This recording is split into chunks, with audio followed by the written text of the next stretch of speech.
Yes. Good morning, Chair, and a very good morning to everyone on the platform. Thank you.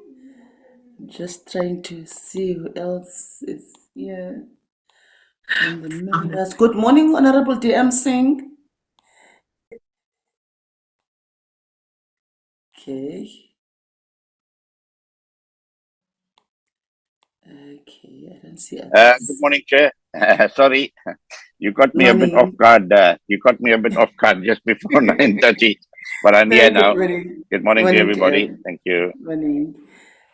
Morning, Honorable Temba.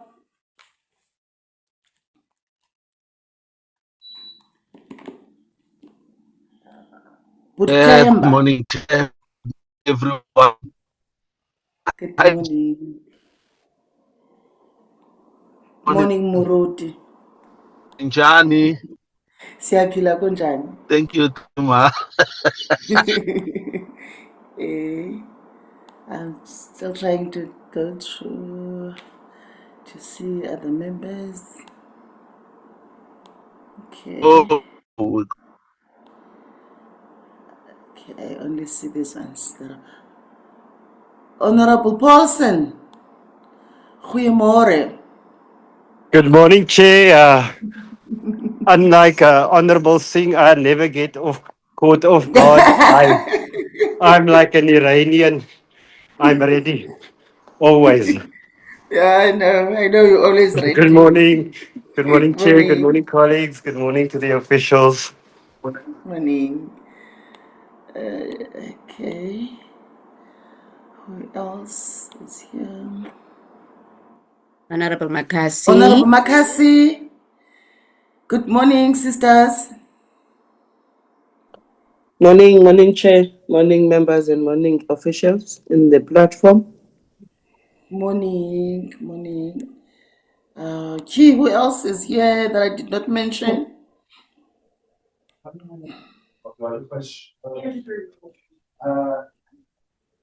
But I think I've mentioned all the members. Yeah. I was trying to just. Honorable Peach has not joined, Chair. He has not joined yet. Yeah. Yes. And Honorable Kize is not joined yet Kize, as well. yeah. And also Kwena. Honorable Mukwena, yes. Yes. Okay. At least we're left with 3 minutes to start. The minister and the deputy minister Swartz have not yet joined. Chair, they've tabled apologies. No, it's fine. Okay. We will Yes, get Mr. into Chair. that. Yeah, when we start with our meeting. So usibulise eli namhlanje. Yeah. Usibulise eli namhlanje. Sisi ndifuna sikhawuleze ndiserhafrenet siyafuneka efieldini. Abudiya kunike amandla izolo. Ndiyathanda uba out of order.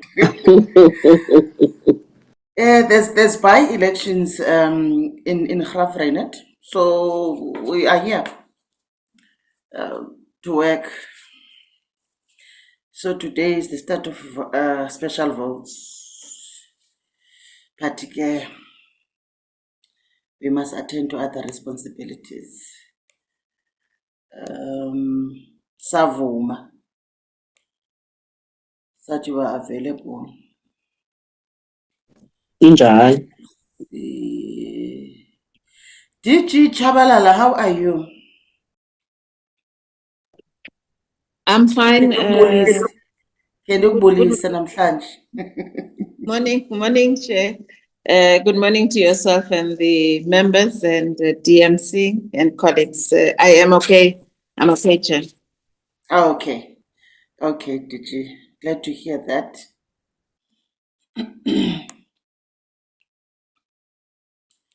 Okay. Kabazela has joined, Chair. Good morning, Honorable Mkize. Kabazela. Good morning, Honorable Chairperson and colleagues. Uyaphila. Hayi sivukile mama. Hayi masivukeni. Kuweni kwekuthiwa khonto. Hey, asinyamezeleni. Yebo hayi. Siyaphila konke kusahamba kahle. Hayi ke ndiyabonga tata. Ndiyabonga. Okay. I think we need to start with our meeting, honorable members and colleagues. I am going to switch off my video for the purposes of a network. I've already indicated that I am in Graaff-Reinet. Let me take this opportunity, honorable members and colleagues, and welcome all of you. In welcoming you, honorable members and colleagues, I just want us to note this, that South Africa's marine and coastal environments are a treasure that has the potential to contribute 166 billion to GDP and more than 600,000 jobs by 2035 if managed and exploited sustainably. Our oceans are not just scenic backdrop, but support to aquaculture, fisheries, coastal tourism, and conservation. They are also critical sovereign asset to some foreign interests who are trying their best to loot. Just a few days ago, honorable members and colleagues, 4 Chinese fishing vessels were intercepted and detained and fined 400,000 for entering our territorial waters without authorization and repeatedly disabling their tracking system. We commend our law enforcement for the swift response. This case also highlights a systemic vulnerability in our maritime environment and the need for the permanent high-tech and enforcement presence to ensure that our marine resources are not seen as a free-for-all foreign trawler by foreign trawlers. When we move inshore, news reports reveal an embarrassing reality. In 2026, we are still discussing fissile contamination on our recreational waters. In eThekwini, beaches remain open despite failures at sewage pump stations. In Cape Town, we saw citizens' reports showing contamination that is 10 times higher than safe limits. Our lagoons in KZN, South Coast, and the Phakisa in Cape Town are increasingly becoming literally dumping grounds for untreated sewage with almost no consequences. This is an environmental crime, and should never become accepted or understandable. These failures are tarnishing our tourism and aquaculture, lowering property values, and increasing health risks. Members and colleagues, infrastructure challenges are heavy. Infrastructure challenges and heavy rain are no longer valid excuses. There should be accountability for the people who do not implement turnaround plans. Pumping sewage into oceans is unsustainable as our population continues to grow. With those few words, honorable members and colleagues, I welcome all of you in this meeting. Chi, can you then flight our agenda?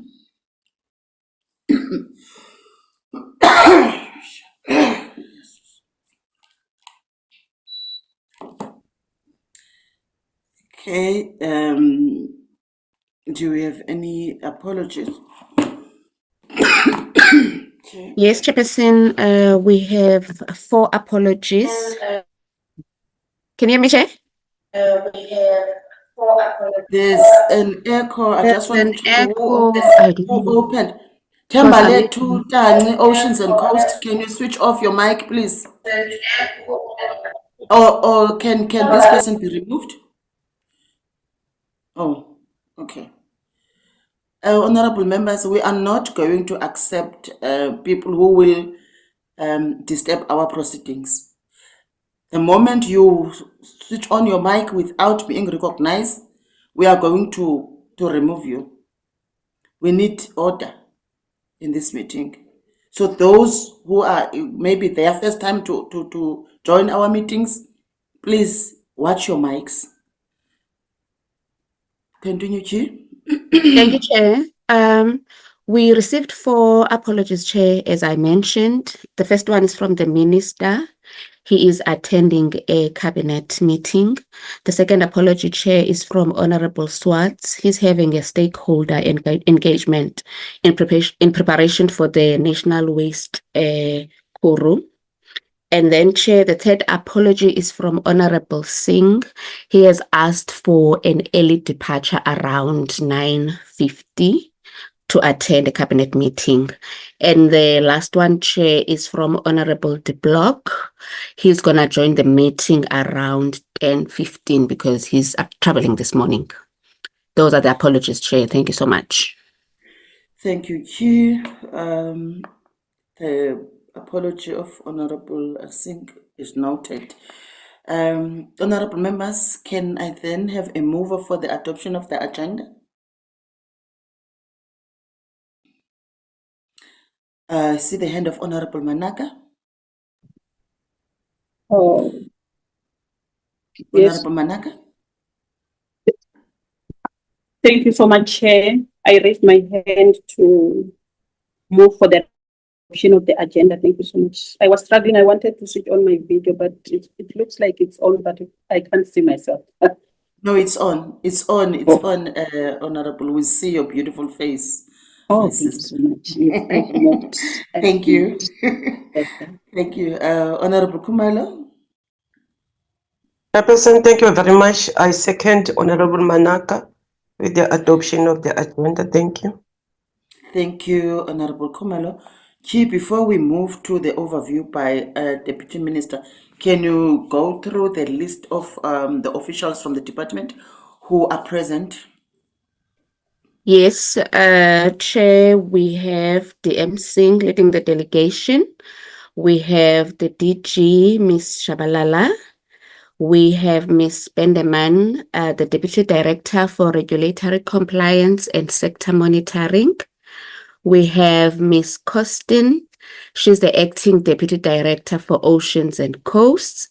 We have Mr. Piha, Acting Director General for Fisheries Management. We have Advocate Razak. She's a Chief Director for Integrated Coastal Management, Chair. And then we have Dr. Peterson, the Director for Coastal Pollution Management.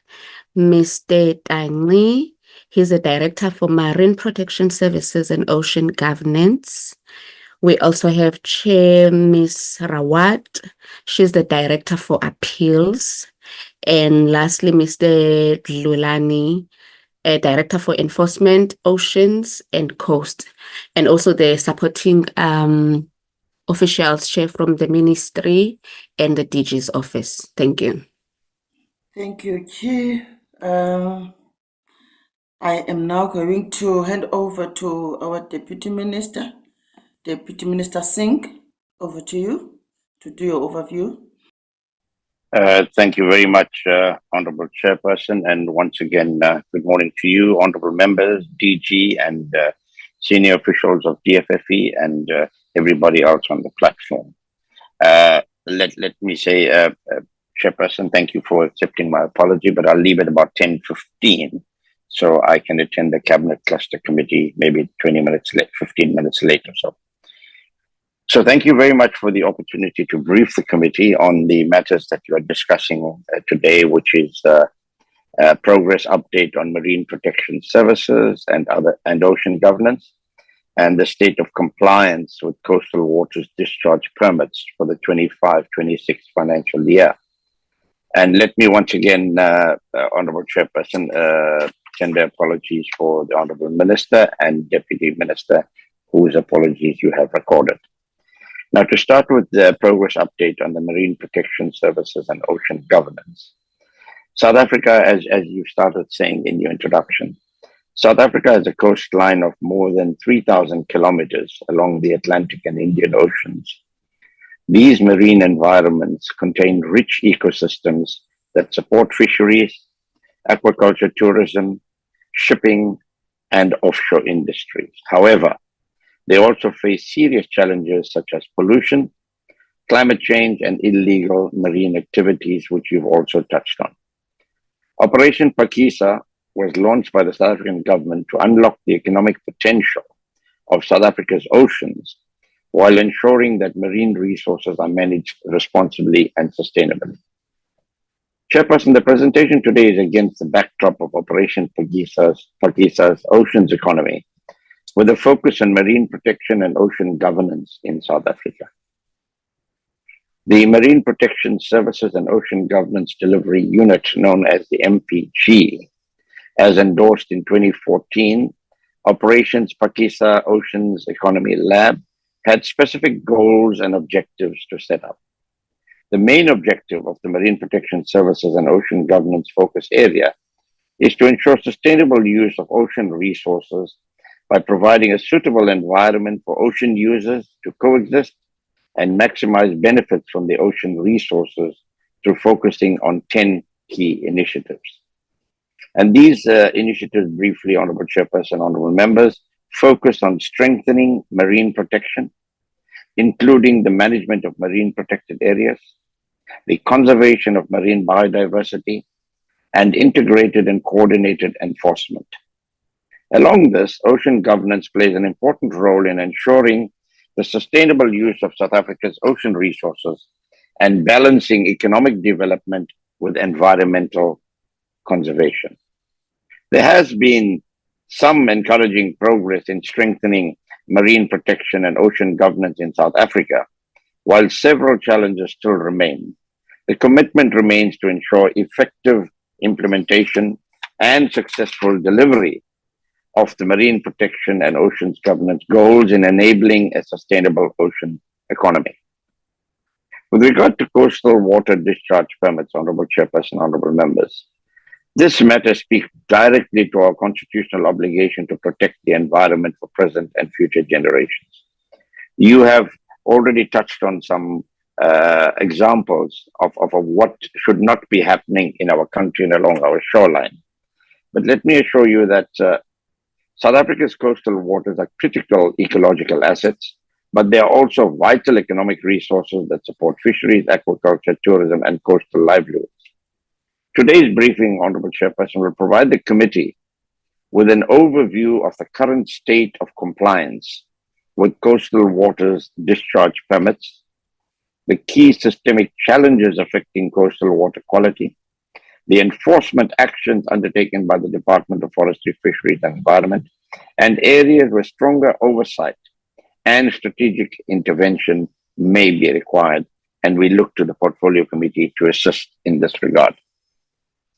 Honorable Members, the DFFE regulates, that's our job, to regulate discharges into coastal waters in terms of the Integrated Coastal Management Act. However, coastal water protection operates within a broader regulatory environment involving the Department of Water and Sanitation, catchment management agencies, and municipalities responsible for wastewater infrastructure. Our data indicates that approximately 77% of discharge authorization applications were processed during the current financial year. In sectors where infrastructure is fit for purpose and impacts are predictable, the permitting system is functioning effectively.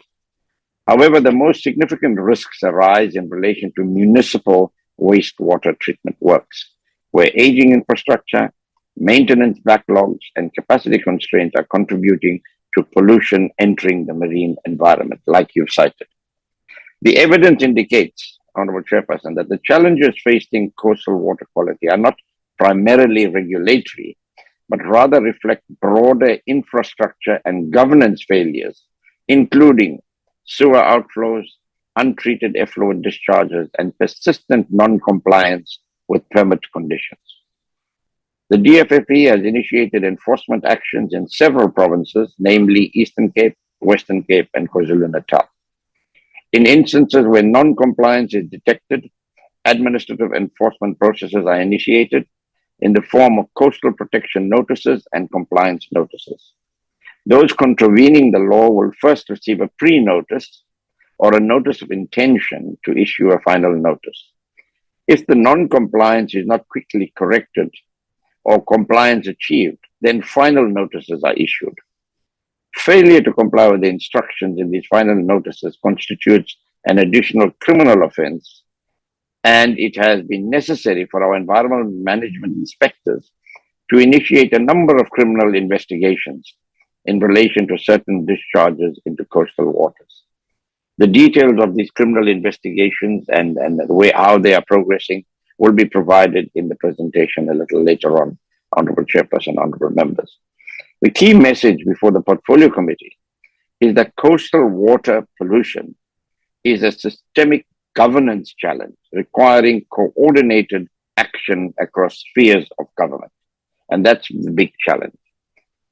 We also note, Honorable Chair and Honorable Members, that some political parties have turned to the courts to get some relief on the question of discharges into the sea.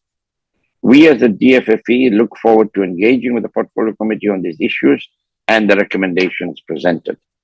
And I leave you, Honorable Chair and Honorable Members, in the capable hands of DG Shabalala and the relevant senior managers who will now lead the presentations on the above mentioned matters. I will stay on for another 30 minutes if there's any specific questions, Honorable Chairperson. Thank you very much. Thank you, Honorable TM, for your overview remarks. I am now going to hand over to the DG. Key, can you flag the agenda? Just want to make sure. Yes, I'll hand over to the DG. Briefing on the Key. Your agenda has disappeared. Thank you very much. Am I audible? Sorry, Chair. Yes, you are audible, DG. Yes, you are audible. It's fine. You can remove it. Thank you very much, Chairperson, members, Deputy Minister Singh. Yes, we do have two presentations which we are going to be briefing the committee on. We have the first presentation on the progress in terms of the update on marine protection and governance, Phakisa. This presentation, Chair, will be made by the acting DDG of Oceans and Coasts, Ms. Coston. And then we will immediately after that briefing presentation go to the next briefing presentation on the state of coastal water and compliance with coastal water discharge permits. We are focusing mainly on the financial year 25-26, and this presentation will be made by the DDG of Regulatory Compliance and Sector Monitoring, that is DDG Benderman. With your permission, Chair, I'm going to hand over to the acting DDG of Oceans and Coasts for the first presentation. Thank you, Chair. Thank you, DG. Over to you, DDG. Good morning, Chairperson, honourable members, Deputy Minister Singh, DG, and all on the meeting. I will be doing the presentation on the progress report on an update of the Marine Protection Services and Ocean Governance. The next slide, please. As the Deputy Minister has mentioned, the backdrop to this particular focus area is the Operation Phakisa Ocean Economy Lab that was launched in 2014. So the presentation outline will just recap on the background. I will then give an overview of the 10 MPG initiatives and what the progress is. Thank you. Next slide. So with Operation Phakisa, focusing on the economic potential of the ocean economy to create jobs and increase growth, the Ocean Economy Lab was launched in 2014, and the Marine Protection Ocean Governance Delivery Unit then established as one of the 6 main focus areas under Operation Phakisa.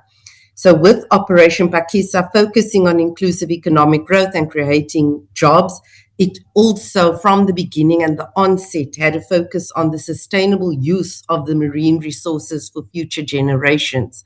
And that is the role that has been played with this particular delivery unit as an enabler to the other focus areas.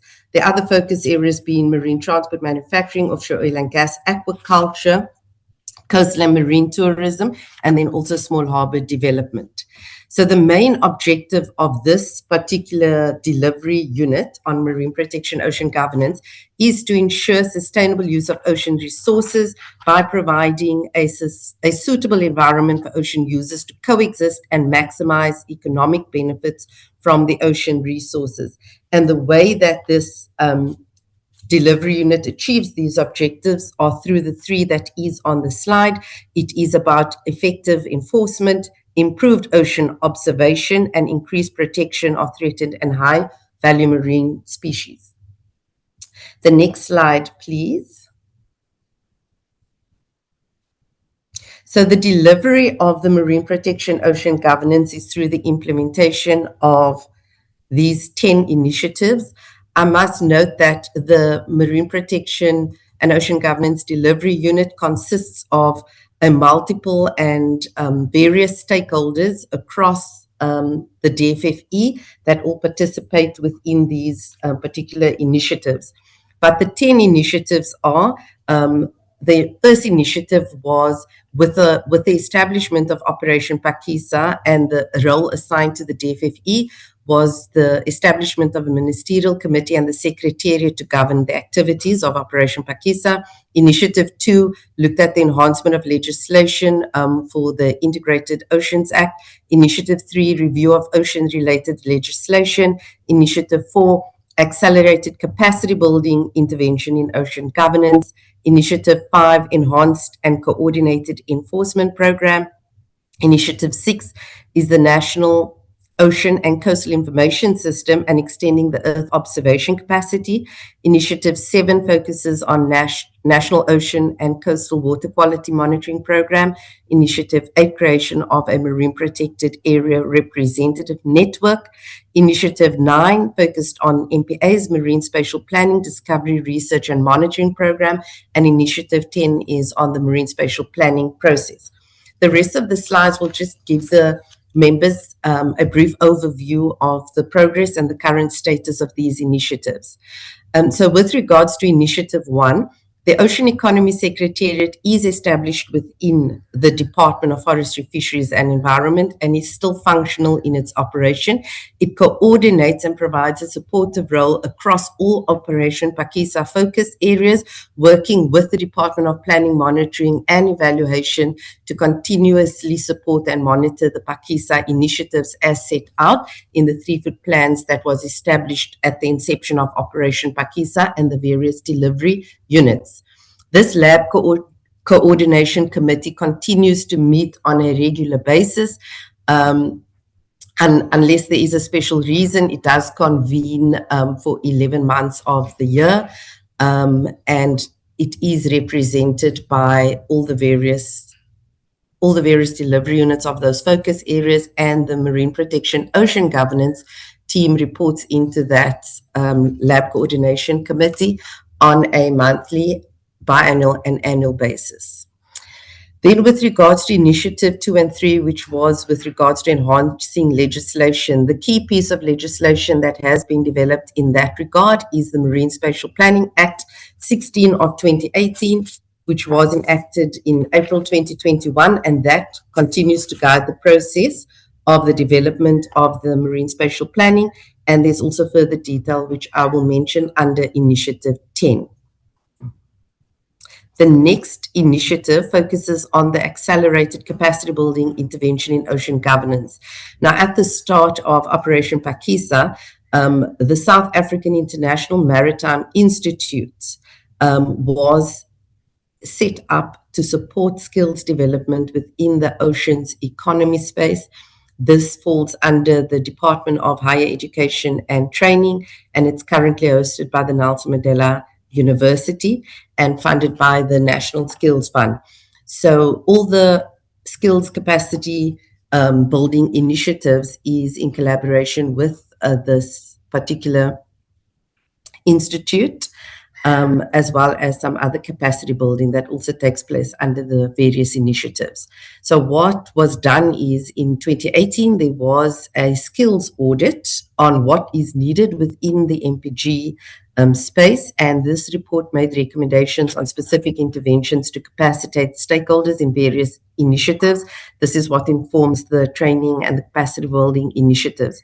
Over the years, SAHIMI has provided training for the delivery unit, which includes for the water quality monitoring personnel on safety at sea, skipper's licenses.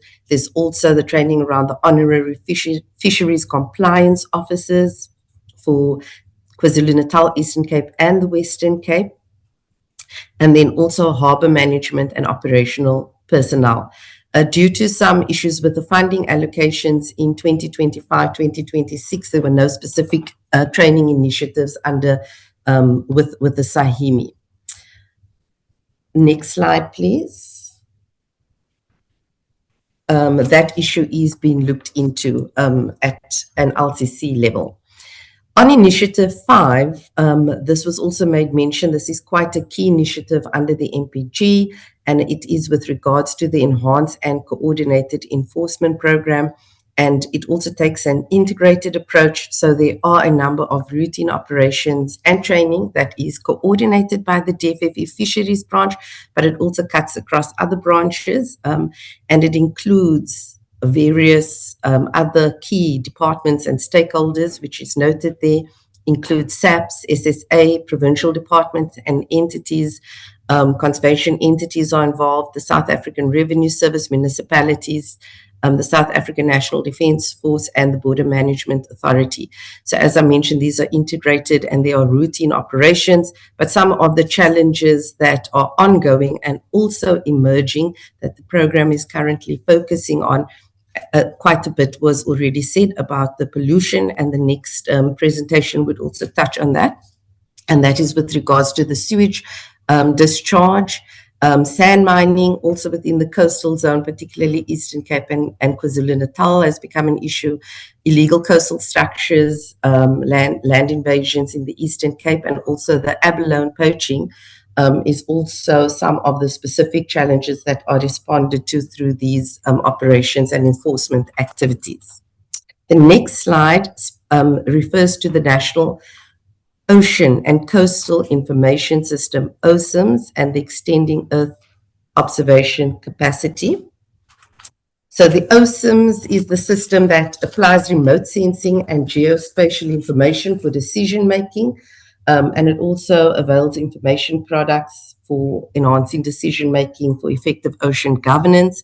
Some of the decision support tools that are necessary to inform various stakeholders of activities and environmental changes in the ocean space include intelligence gathering of vessels activities at sea, more particularly within our EEZ, the sea state provision to support saving of lives at sea, and also early signs of development of harmful algal blooms, which are commonly toxic and have severe impacts in the aquaculture industry. So that presents tools that assist with that.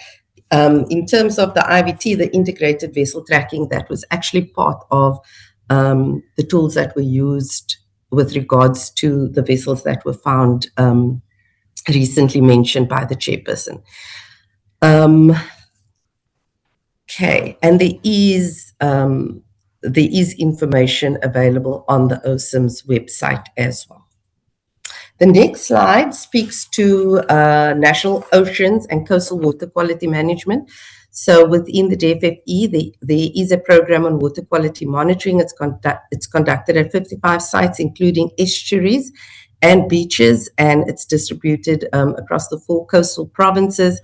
It also includes monitoring around aquaculture facilities in the Western Cape and the Eastern Cape, as aquaculture is one of our ocean economy sector priorities. And its monitoring is for determining fitness for use in terms of environmental standards, aquaculture, and recreational. So part of this initiative was to establish a national pollution laboratory, which continued to operate since its inception in 2016. It has since been discontinued following some contractual issues between the university and the DFFE. But what we are looking at is to investigate the establishment of the same functions at alternative facilities so that this important work continues. And there are engagements that the DFFE are currently having with the Department of Science, Technology and Innovation, with the capacity that they have, to see if this is an option to continue with the pollution lab facilities.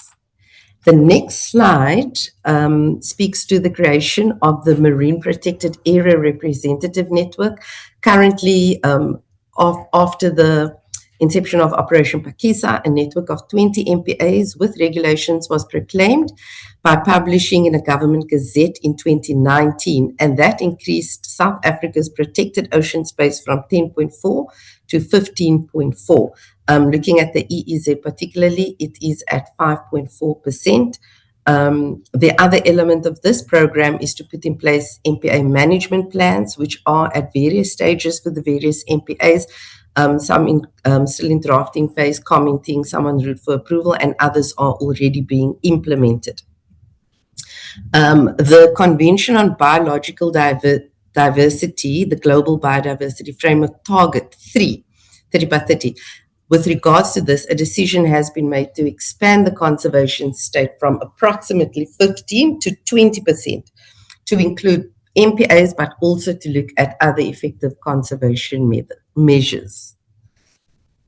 Over to Initiative 9, which speaks to the MSP, MPA Discovery, Research and Monitoring Program.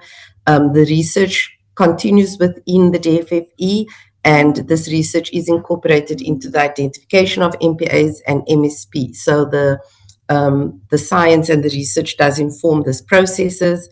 And also there are the various research cruises that are being conducted, which also informs all the other initiatives that we have.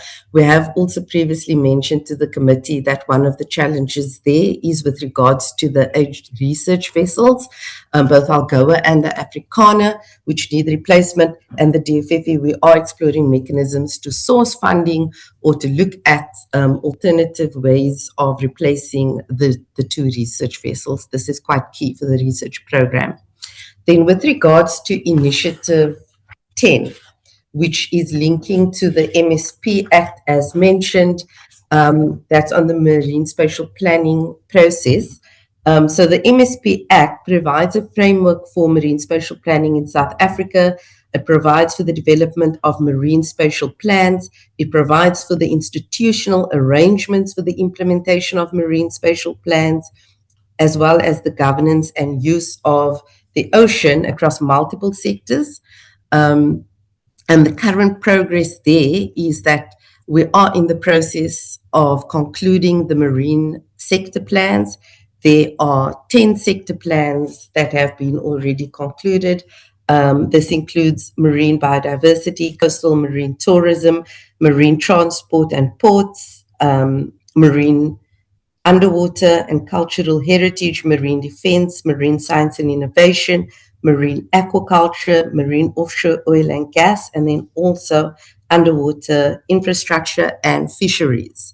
The one plan that we are also currently busy with is with regards to minerals. So once all the marine sector plans are processed, the final documents will be published, and then we will proceed with the process for the Western Area Plan. The next slide says thank you.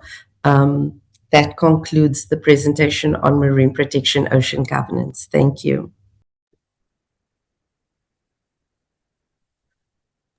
Thank you, Chair. That's the first part of our presentation on the governance, ocean governance.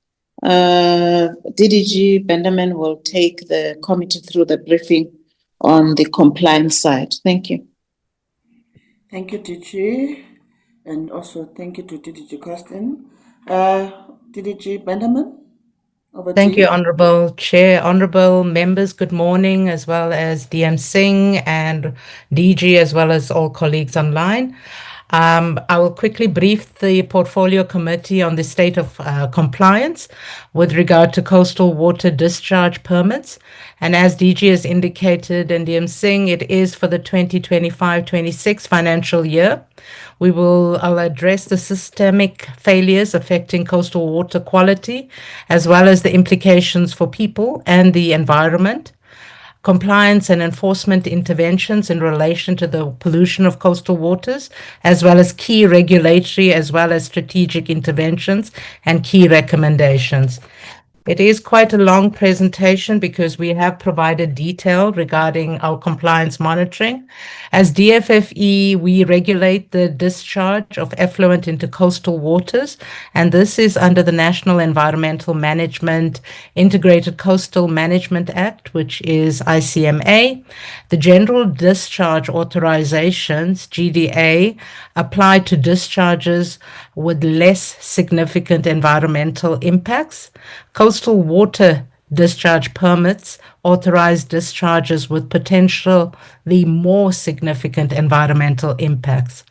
Discharges into estuaries are authorized in concurrence with the Water and Sanitation Department, DWS. So DWS and the catchment management agencies regulate the operational efficiency of wastewater treatment works, as well as pump stations and discharges of effluent into rivers and wetlands. And this is in terms of the National Water Act and the Water Services Act.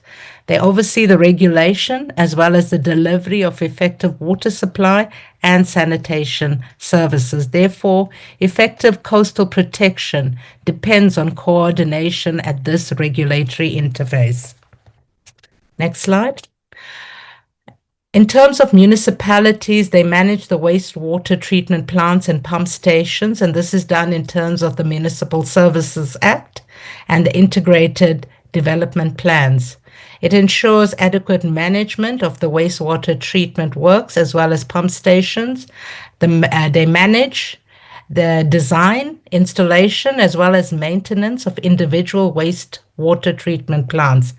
Fragmented accountability weakens coastal protection. Therefore, regulatory interface requires stronger coordination as well as clearer accountability. In terms of the permit issuance process, which is done by the branch Oceans and Coast, the application is completed with supporting technical studies, which include marine impact assessment as well as dispersion model. The decision is made within 180 days once the application is complete.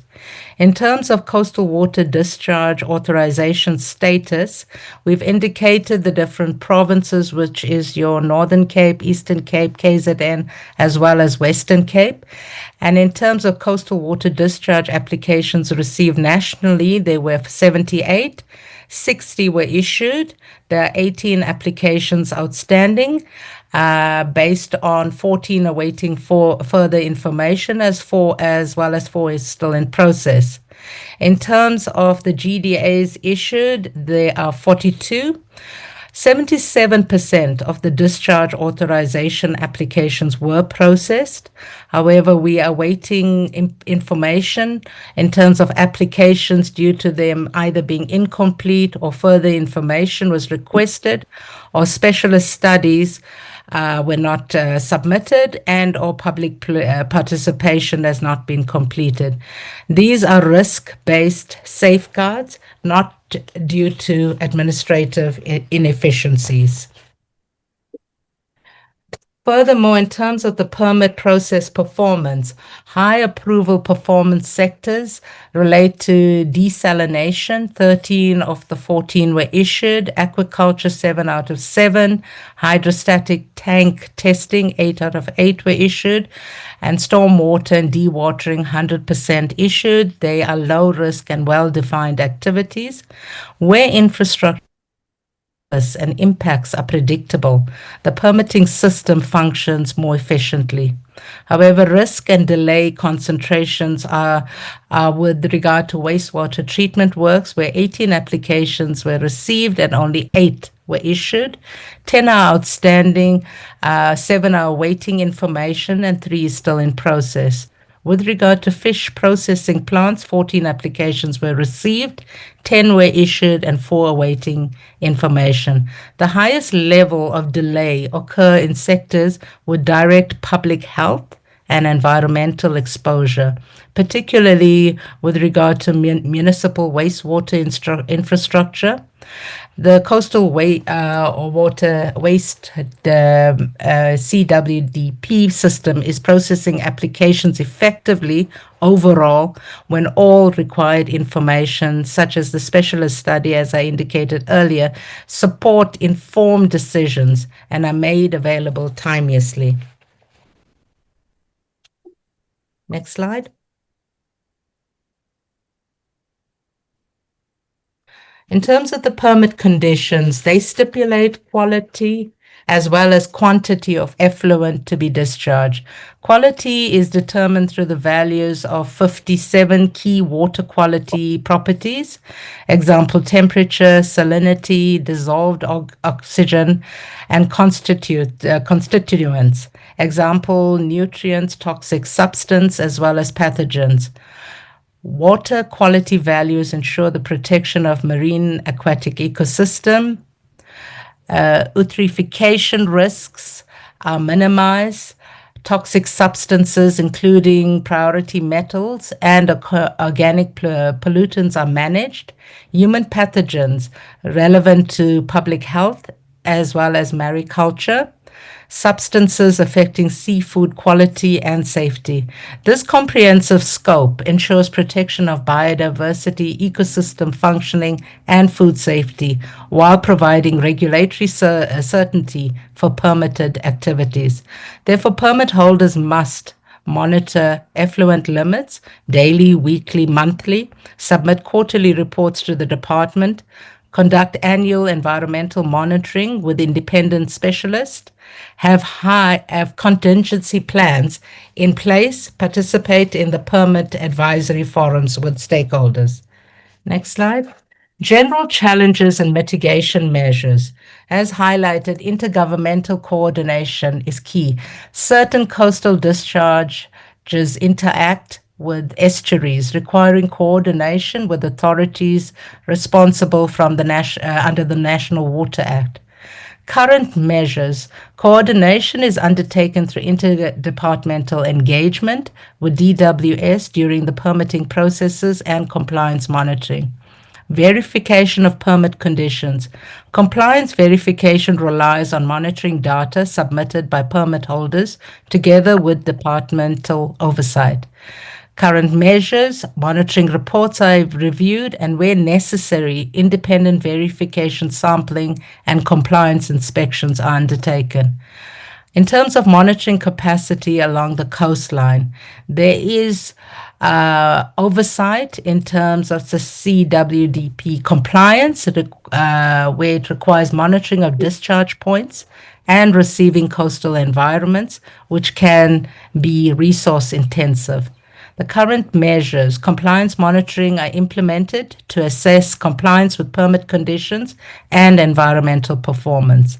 In terms of technical capacity for specialized marine monitoring, monitoring of marine receiving environments requires specialized scientific expertise as well as analytical capacity. The current measures, the department is exploring options for the appointment of certified laboratories to support sample analysis as well as verification. In terms of assessment of cumulative impacts, the coastal water discharge permit regulations require consideration of cumulative impacts from multiple discharges into coastal waters.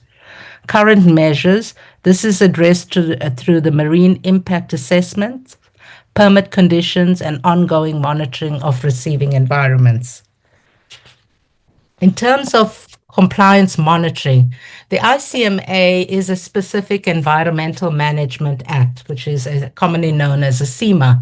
Thus, the environmental management inspectors, the EMIs, ensure compliance and enforcement of any activities in relation to the implementation of the Act, and this is done through conducting compliance monitoring of coastal water discharge in the following manner: routine inspections on the environmental authorizations for the CWDPs as well as the GDAs, joint compliance and enforcement operations with other spheres of government, such as DWS as well as provincial authorities.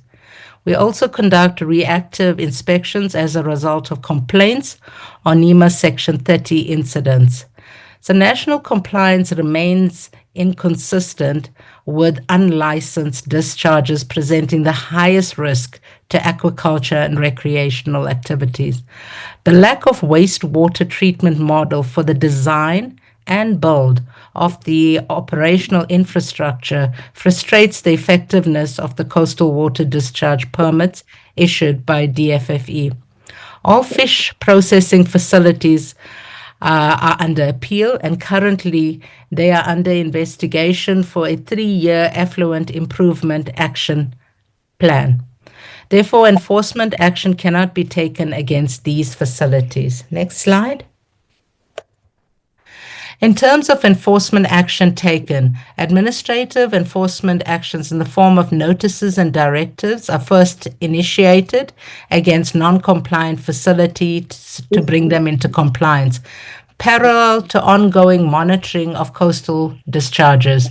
For 2025-26, the facilities listed below include both private as well as public that were subjected to administrative enforcement.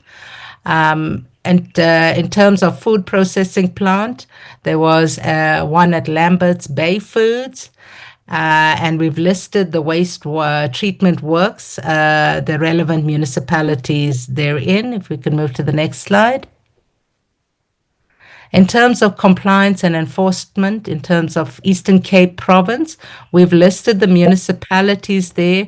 And as you can see, Chairs, Amatole District Municipality, the findings in terms of compliance was unlawful coastal discharge of untreated effluent into the coastal zone. There was a pre-coastal protection notice issued on the 8th of January 2025, and representation received with action plans that require monitoring. The Buffalo City Metro failure to comply with the conditions of the coastal wastewater discharge permit. A compliance notice was issued on the 30th of July 2025. No compliance. That is the current compliance status, and we are compiling evidence in preparation to register a criminal case. In terms of the Nelson Mandela Metro, there was unlawful discharge of untreated waste without a coastal water permit. Pre-compliance protection notice is pending signature, and there's a site visit to be undertaken after issuing the pre-notice. Quebec, there was a discharge of sewage without the wastewater permit. Coastal protection notice is currently being drafted. In Quebec, at Cape Recife, wastewater treatment works, there's discharge of sewage without a permit. There's a pre-coastal protection notice currently being drafted. Next slide. In terms of also Quebeca, in terms of the aquaculture farm, there was exceedances of the total suspended solid parameter above prescribed limits. Inspection review feedback letter issued on the 25th of November 2025. Representations were received and corrective measures are being implemented. Naval-based stormwater outlet at also Port of Quebeca, continuous discharge of domestic effluent and illegal discharge of untreated effluent into the coastal waters. Pre-coastal protection notice pending signature, notice to be issued by mid-March 2026, site visit to be undertaken after issuing pre-notice. Next slide. In terms of the Western Cape province, Gans Bay Marine exceeded the effluent constituents of suspended solids, chemical, oxygen, demand, fats, oil, and grease. FOG in short, the inspection review feedback letter was issued. Continuous monitoring to ensure that minor non-compliances with certain effluent constituents are being monitored. Buffalo, Yarks, Abalone, Gans Bay, non-compliance with the permit. There's a pre-coastal notice that was issued in April 2025. Non-compliance is unresolved and, has been resolved, and there is compliance with the conditions of the GDA. Lambert's Bay Foods complied with most of the permit conditions. There were outstanding reports, and the boiler coal ash from the facility is dumped and some used in farming activities without waste classification and necessary approval by the department. The report review feedback and warning letter issued. So there is a pre-compliance notice that was issued for non-compliance with NEMWA. Non-compliances are currently being addressed. The Doring Bay Abalone Farm unlawful discharge without a permit. There's a pre-coastal notice that has been issued. Non-compliances are being addressed. The permit expired and application to renew is being done. Entelini Concessions in Hout Bay noted discharges into the no discharging into the sea anymore. So that is the status there. Next slide.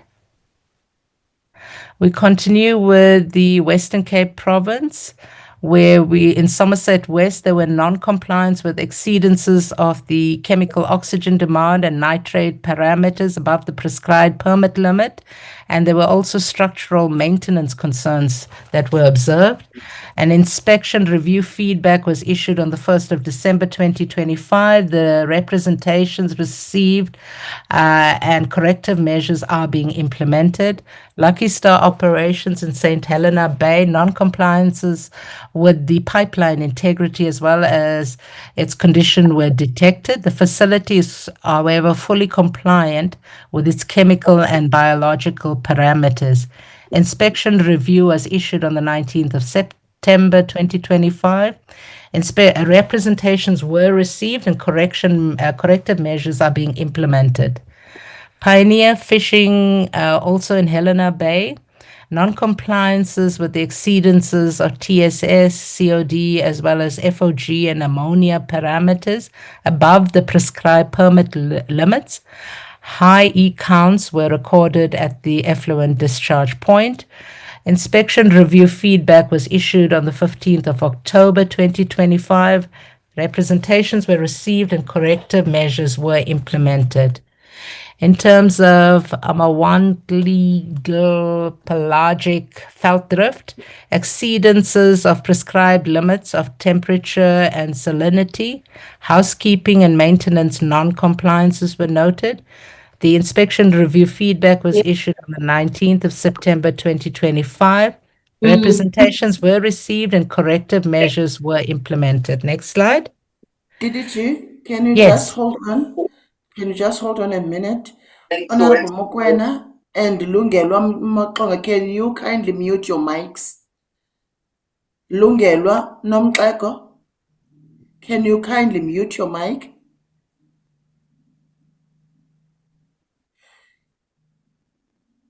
May continue, DDG. Apologies for that. No problem. Thank you, Chair. In terms of the West Point food processors in St. Helena Bay, there were exceedances of the prescribed limits of COD, TSS, as well as FOG. Structural maintenance concerns were observed. There were high E counts recorded at the effluent discharge point. The inspection feedback was issued on the 15th of October. Representations were received and corrective measures are being implemented. I&J Fish Processing in Cape Town, flow meter verification certificate for 2025 and the marine impact assessment was not submitted. Housekeeping and maintenance non-compliance for the use of a cleaning agent that is harmful to marine life. The inspection review feedback letter was issued and representations received and corrective measures were implemented. Next slide. We continue with the Western Cape in Odacrawl wastewater treatment works in Cape Town, discharging sewage effluent into the sea without a permit. Pre-coastal protection notice was issued on the 10th of October 2025. Representations were received. Measures have been taken to address the non-compliance with regard to incomplete the permit pending additional information. In terms of the Landudo wastewater treatment works, discharging sewage effluent into the sea without a permit, a letter of non-compliance and feedback letter was issued on the 19th of September 2025. Letter of representation received and the application for the permit has been submitted. Mitchell's Plain, Cape Town, there is discharging of sewage effluent into the sea without a permit. A permit has been submitted. All instruction in the final notice complied with. The ward councillor registered a case with the SAPS before the final notice was issued. The matter has been referred to the DPP. Warning statements and affidavits have been obtained in terms of the criminal investigation, and the criminal case has been opened. A final notice issued on the 15th of November 2024, criminal case pending to be referred to the DPP before financial year end. In terms of the Knysna municipality wastewater treatment works, there was unlawful discharge of sewage without a permit. A coastal protection notice was issued on the 7th of April 2025. Criminal prosecution was instituted by the Breda Olifants Catchment Management Agency, as well as the Department of Environmental Affairs and Development Planning. Non-compliance to instructions in the notice to be added to the existing criminal docket. Next slide. In terms of KwaZulu-Natal, we've noted that AECI operations have complied with the conditions of the permit. The report review feedback letter was issued on the 31st of July 2025, so compliance has been achieved. South African pulp and paper industries in Amkomars exceeded set limits for certain constituents. In January to April 25, the report review feedback letter was issued on the 31st of July 2025. Compliance has been achieved. However, minor non-compliances were noted between January and April 2025. Central wastewater treatment works in eThekwini complied with the permit conditions. Inspection feedback letter issued in November 2025. Screenings and solids from the inlet are illegally buried at in terms of the compliance stated, we noted that they were illegally buried at Isipingo wastewater treatment works. Effluent treatment process is not adequate due to non-functional infrastructure. Southern Wastewater Treatment Works in eThekwini have complied with the permit conditions. A inspection feedback letter was issued on the 25th of November 2025. Screening solids from inlet illegally buried in Isipingo Wastewater Treatment Works. Effluent treatment process is not adequate due to non-functional infrastructure. That is the note compliance status. Winkelspruit, eThekwini, unlawful discharge without a permit. A coastal protection notice was issued. In terms of compliance status, the pump station has been repaired due to the emergency incident. Department of Public Works in Marina's Wharf, unlawful discharge of sewage without the permit. A coastal protection notice was issued in June 2025. And instructions are currently pending with respect to timeframes. Next slide. The Ugu District Municipality, the Boundary Road Pump Station, unlawful discharge with the permit pre-coastal protection notice issued in November 2025. The compliance status is the pump station has been fixed. Engine loaded motors, unlawful discharge without a permit from septic tank system.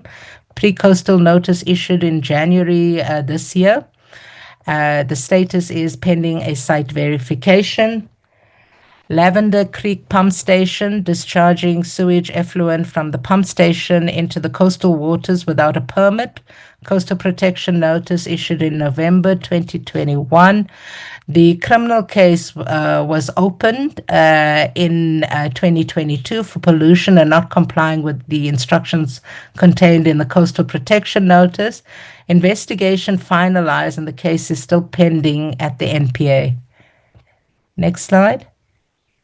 In terms of systemic compliance failures, as noted, infrastructure collapse at the wastewater treatment works, the failure to perform necessary maintenance, repairs, rehabilitations, or upgrade is a primary reason why these wastewater treatment works, the pump stations and outlets are not functional. Continuous overflows and pump station leaks cause pollution to the environment.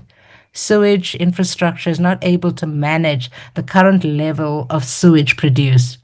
Release of untreated or minimally treated effluent. The majority of the wastewater treatment works that release wastewater at sea merely do the most basic screening for particles and odor control without treating the wastewater.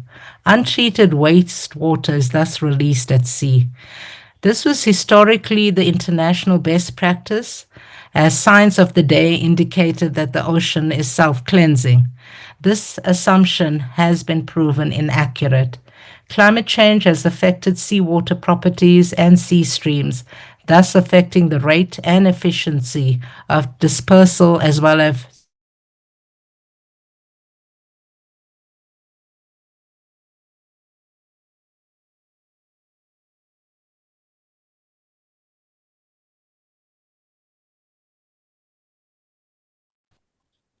I'm not sure whether it is me who have lost Miss Benderman. We can't hear We've her. Not lost audible. her.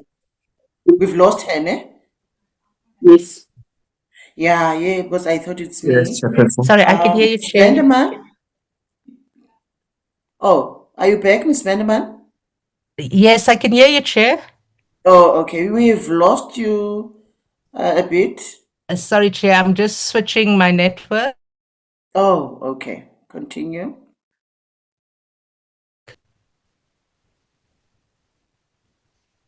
Hello, Chair, can you hear me? Yes, we can hear you now. Okay, apologies for that, Chair. Just switch networks. In terms of the illegal handling of sludge and hazardous waste, in terms of wastewater treatment works illegally burying hazardous waste such as screens, grit, and solids on property grounds, we've also noted illegal disposal of sludge emanating from these wastewater treatment works in ponds, illegally dumped within the facilities, persistent non-adherence to permit conditions. These wastewater treatment works failed to adhere to the conditions of the coastal discharge waste permits, as well as the water use license. Next slide. In terms of appeals against the City of Cape Town on the coastal waste disposal permits, from November 2014, the City of Cape Town applied for these permits under Section 69 of the ICMA to discharge sewage at Camps Bay, Greenpoint, and Hout Bay. These permits were issued to the City of Cape Town for each of the facilities. They were issued in 2019 for Hout Bay and 2023 at Camps Bay and Greenpoint. Final administrative enforcement notices were issued to the city in respect of 3 facilities in February 2024, and this was for the failure to comply with the conditions of the permits. There were 5 appeals lodged between January and February 2023, and these were lodged by Action SA, Cape Exit, NSRI, as well as 2 individual appellants. The grounds of appeal basically included inadequate public participation, incorrect information relied upon, impacts on marine protected areas, as well as the violation of the constitutional right to a healthy environment. Next slide. In terms of interim decisions and status quo, in 2023 June, the then Minister of Forestry, Fisheries and Environment, Minister Creasy, issued an interim appeal decision directing the City of Cape Town to update the reports that formed part of the original decision given the lapse of time since the application for permits were made, as well as the deficient information. A fresh public participation to afford interested and affected parties an opportunity to comment on the updated reports. Submission of a comment and response report summarizing the outcome of the public participation, as well as incorporating the City of Cape Town's responses to the comments received. During May 2024, the City applied to the Minister in terms of Section 74, subsection 4 of the ICMA to suspend the permit issued to it for the outfalls on the basis that it was impossible to meet the conditions attached to the permit, particularly on the discharge volume, as the permits did not distinguish between wet weather as well as dry weather volumes. During October 2024, the former Minister George approved a temporary suspension of the permit conditions on discharge volumes pending finalization of the appeals, and this was to allow for compliance monitoring, collection of evidence-based data, as well as the appointment of an expert to advise him on the appropriate discharge volumes. Next slide. The current status in 2025 was the City of Cape Town submitted its public participation reports in compliance with Minister's decision of June 2023.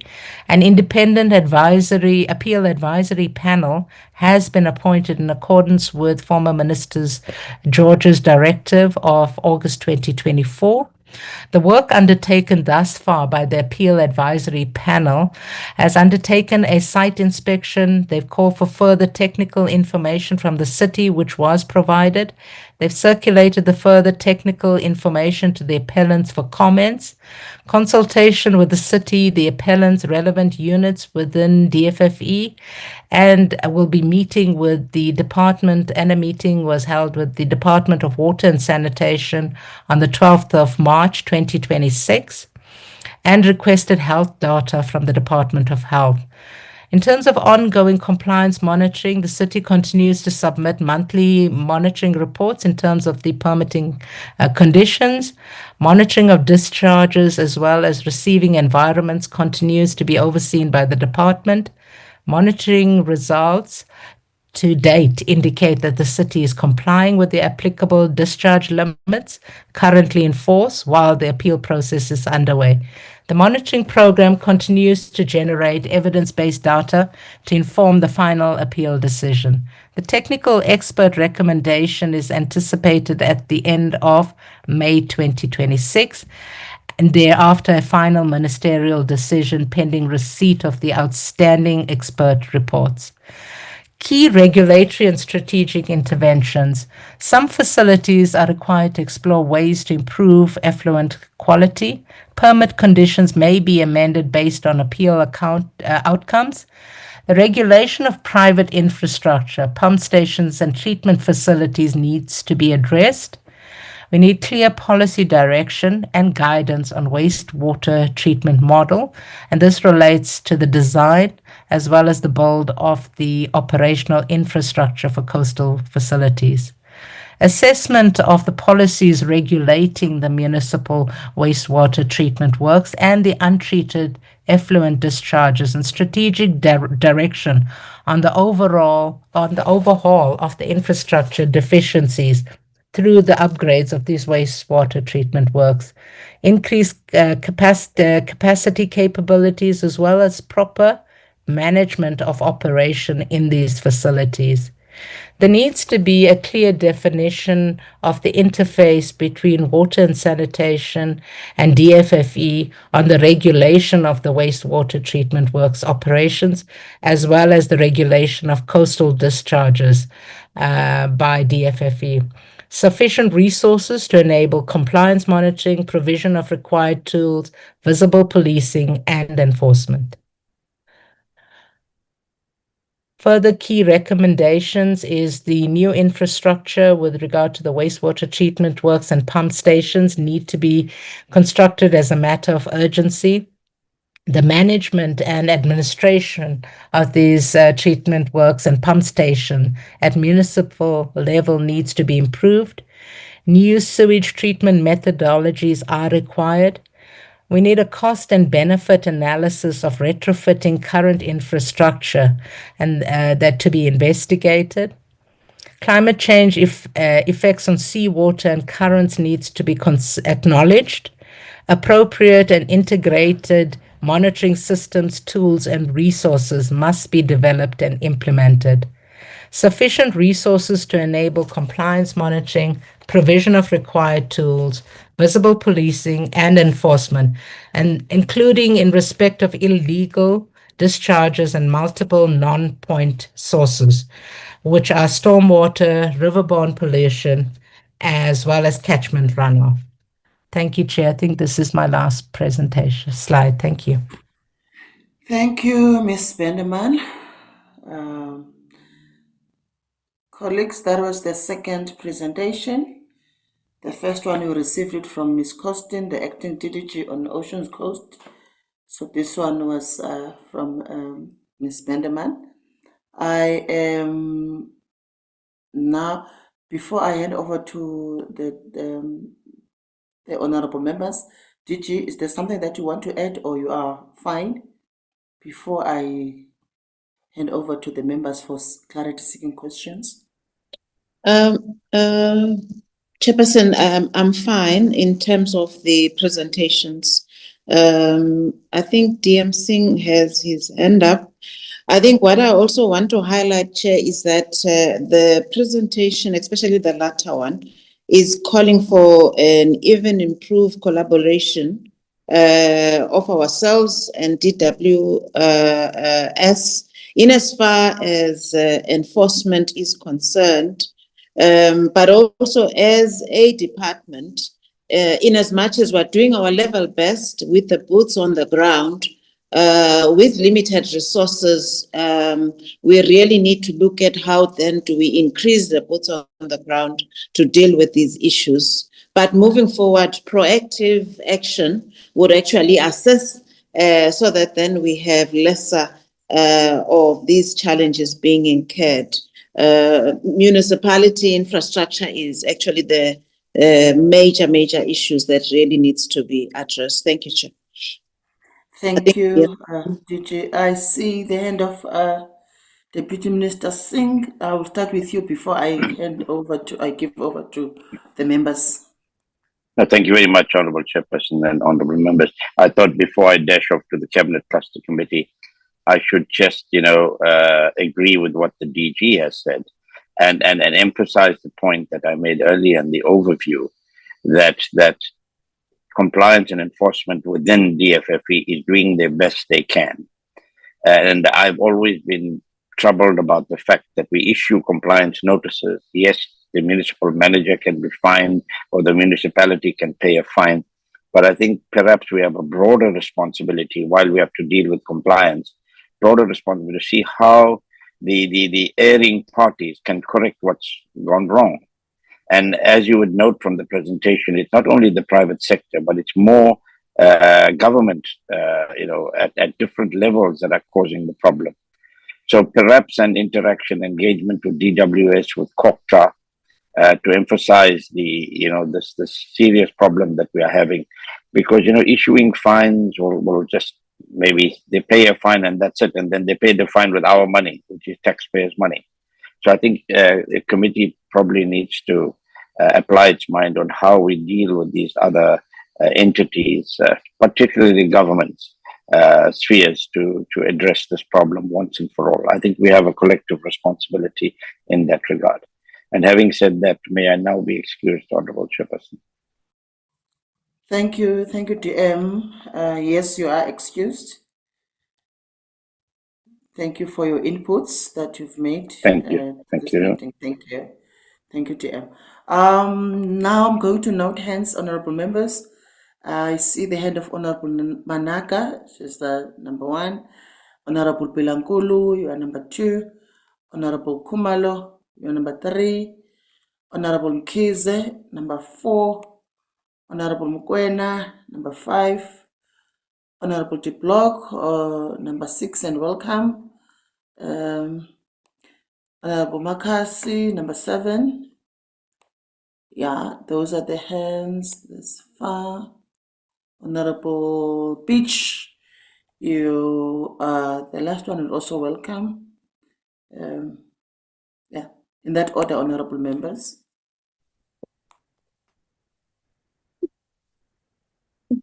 Okay, thank you. So, hey, the video is disappointing me, Chair. Just allow me to switch it off. Thank you so much, Switch it off, my sister. Okay, thank you so much. It's off. Thank you so much, Chair. Let me appreciate the 2 presentations that were brought forward to the committee by the DDG and also the acting DDG. Maybe before going to my questions, Chair, allow me to bring this to the attention of the meeting and the department and also the minister in absentia. In today's delegation, Chair, we have 3 DGs, and out of 3, the 2 are acting. Chair, it has been observed that there are a significant number of officials that are serving in acting positions at the level of DDG within the department. So this situation, Honorable Chairperson and the DG, it raises concerns about stability, 1, continuity, number 2, and also the issue of leadership within the department. Why are there so many people who are acting? What are the reasons for the delay in making permanent appointments to these positions? So now going to my first question, which is on the first presentation by the acting DDG, Marine Protection Services and Governance. Honorable Chairperson, mine will be on the initiative number 4, which states accelerated capacity building intervention in ocean governance. Historically, this initiative played a very, very critical role in strengthening the skills within marine protected areas and broader ocean governance, honorable members. So as the committee, we have noted that delayed funding allocations have resulted in no training being implemented for the year 2025 and 2026. The questions that will follow, Honorable Chair, are these ones. What are the reasons for the delay in funding allocation for this initiative number 4? And what are the steps that were taken to resolve the funding constraints? When is the program expected to resume full implementation?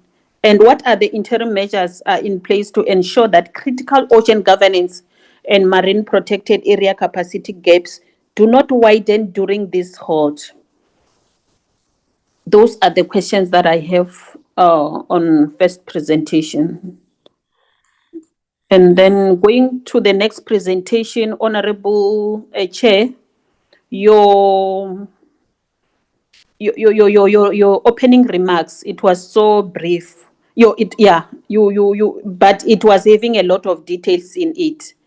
But I want to add this. For as much as we have issues of spillage, or we have issues of waste that are being deposited into the oceans without authorizations, we are running the risks of having waterborne diseases, issues of economic losses, issues of biodiversity decline, and also issues of reduced resilience of resistance of coastal environments. So I have a question, DDG Bendeman. What immediate action will the department take against municipalities discharging untreated or partially treated sewage into coast waters, especially in the area of Saldanha Bay, in False Bay, Table Bay, the Nelson Mandela Bay, and by when will this illegal pollution be stopped? And currently, how many municipalities are in violation of environmental laws due to wastewater failures? And the last question, what steps are being taken to hold mining companies accountable for marine sediments that are polluting the areas, especially in the area of Alexander Bay, the port, the Alexander Bay, and then what are the penalties that are being imposed to them to date? Thank you so much. Thank you, Honorable Manaka. Honorable Pelankulu. Thank you so much, Honorable Chair. Firstly, let me also welcome the progress report that we received today. Chairperson, from the first progress report, I've got few questions. My first questions from the first progress report is that what caused the delay in the allocation of funding for the South African International Maritime Institute? And what remedies were put in place to ensure that funding is allocated timeously for the 2026-27 financial year? What were the implications of not having training for the 2025-26 financial year on the student or the employees and the institute as a whole? How many students does the South African International Maritime Institute take per enrollment term? And noting that it is an international institute, what measures are in place to position it as such so as to attract international students and funding, while also creating platforms for the international exposure of our students? While noting the challenges, Chairperson, around our harbors and relating to things such as operations, maintenance, and infrastructure decay, what role is the South African International Maritime Institute playing towards harbor management and operational personnel, as referred to it in slide number 6? The SAMI has provided valuable training. However, The MPG GU skills audit was from 2018. What is the current assessment of the skills gaps within the MPG portfolio, and how is the training program being adapted to address the evolving needs and emerging challenges in ocean governance? The issue of pollution, I think Honorable Manaka touched on it. On the second presentation, Chair, I've got two questions. The first question is that what are the consequences for permit holders who do not adhere to the following as stipulated in the presentation?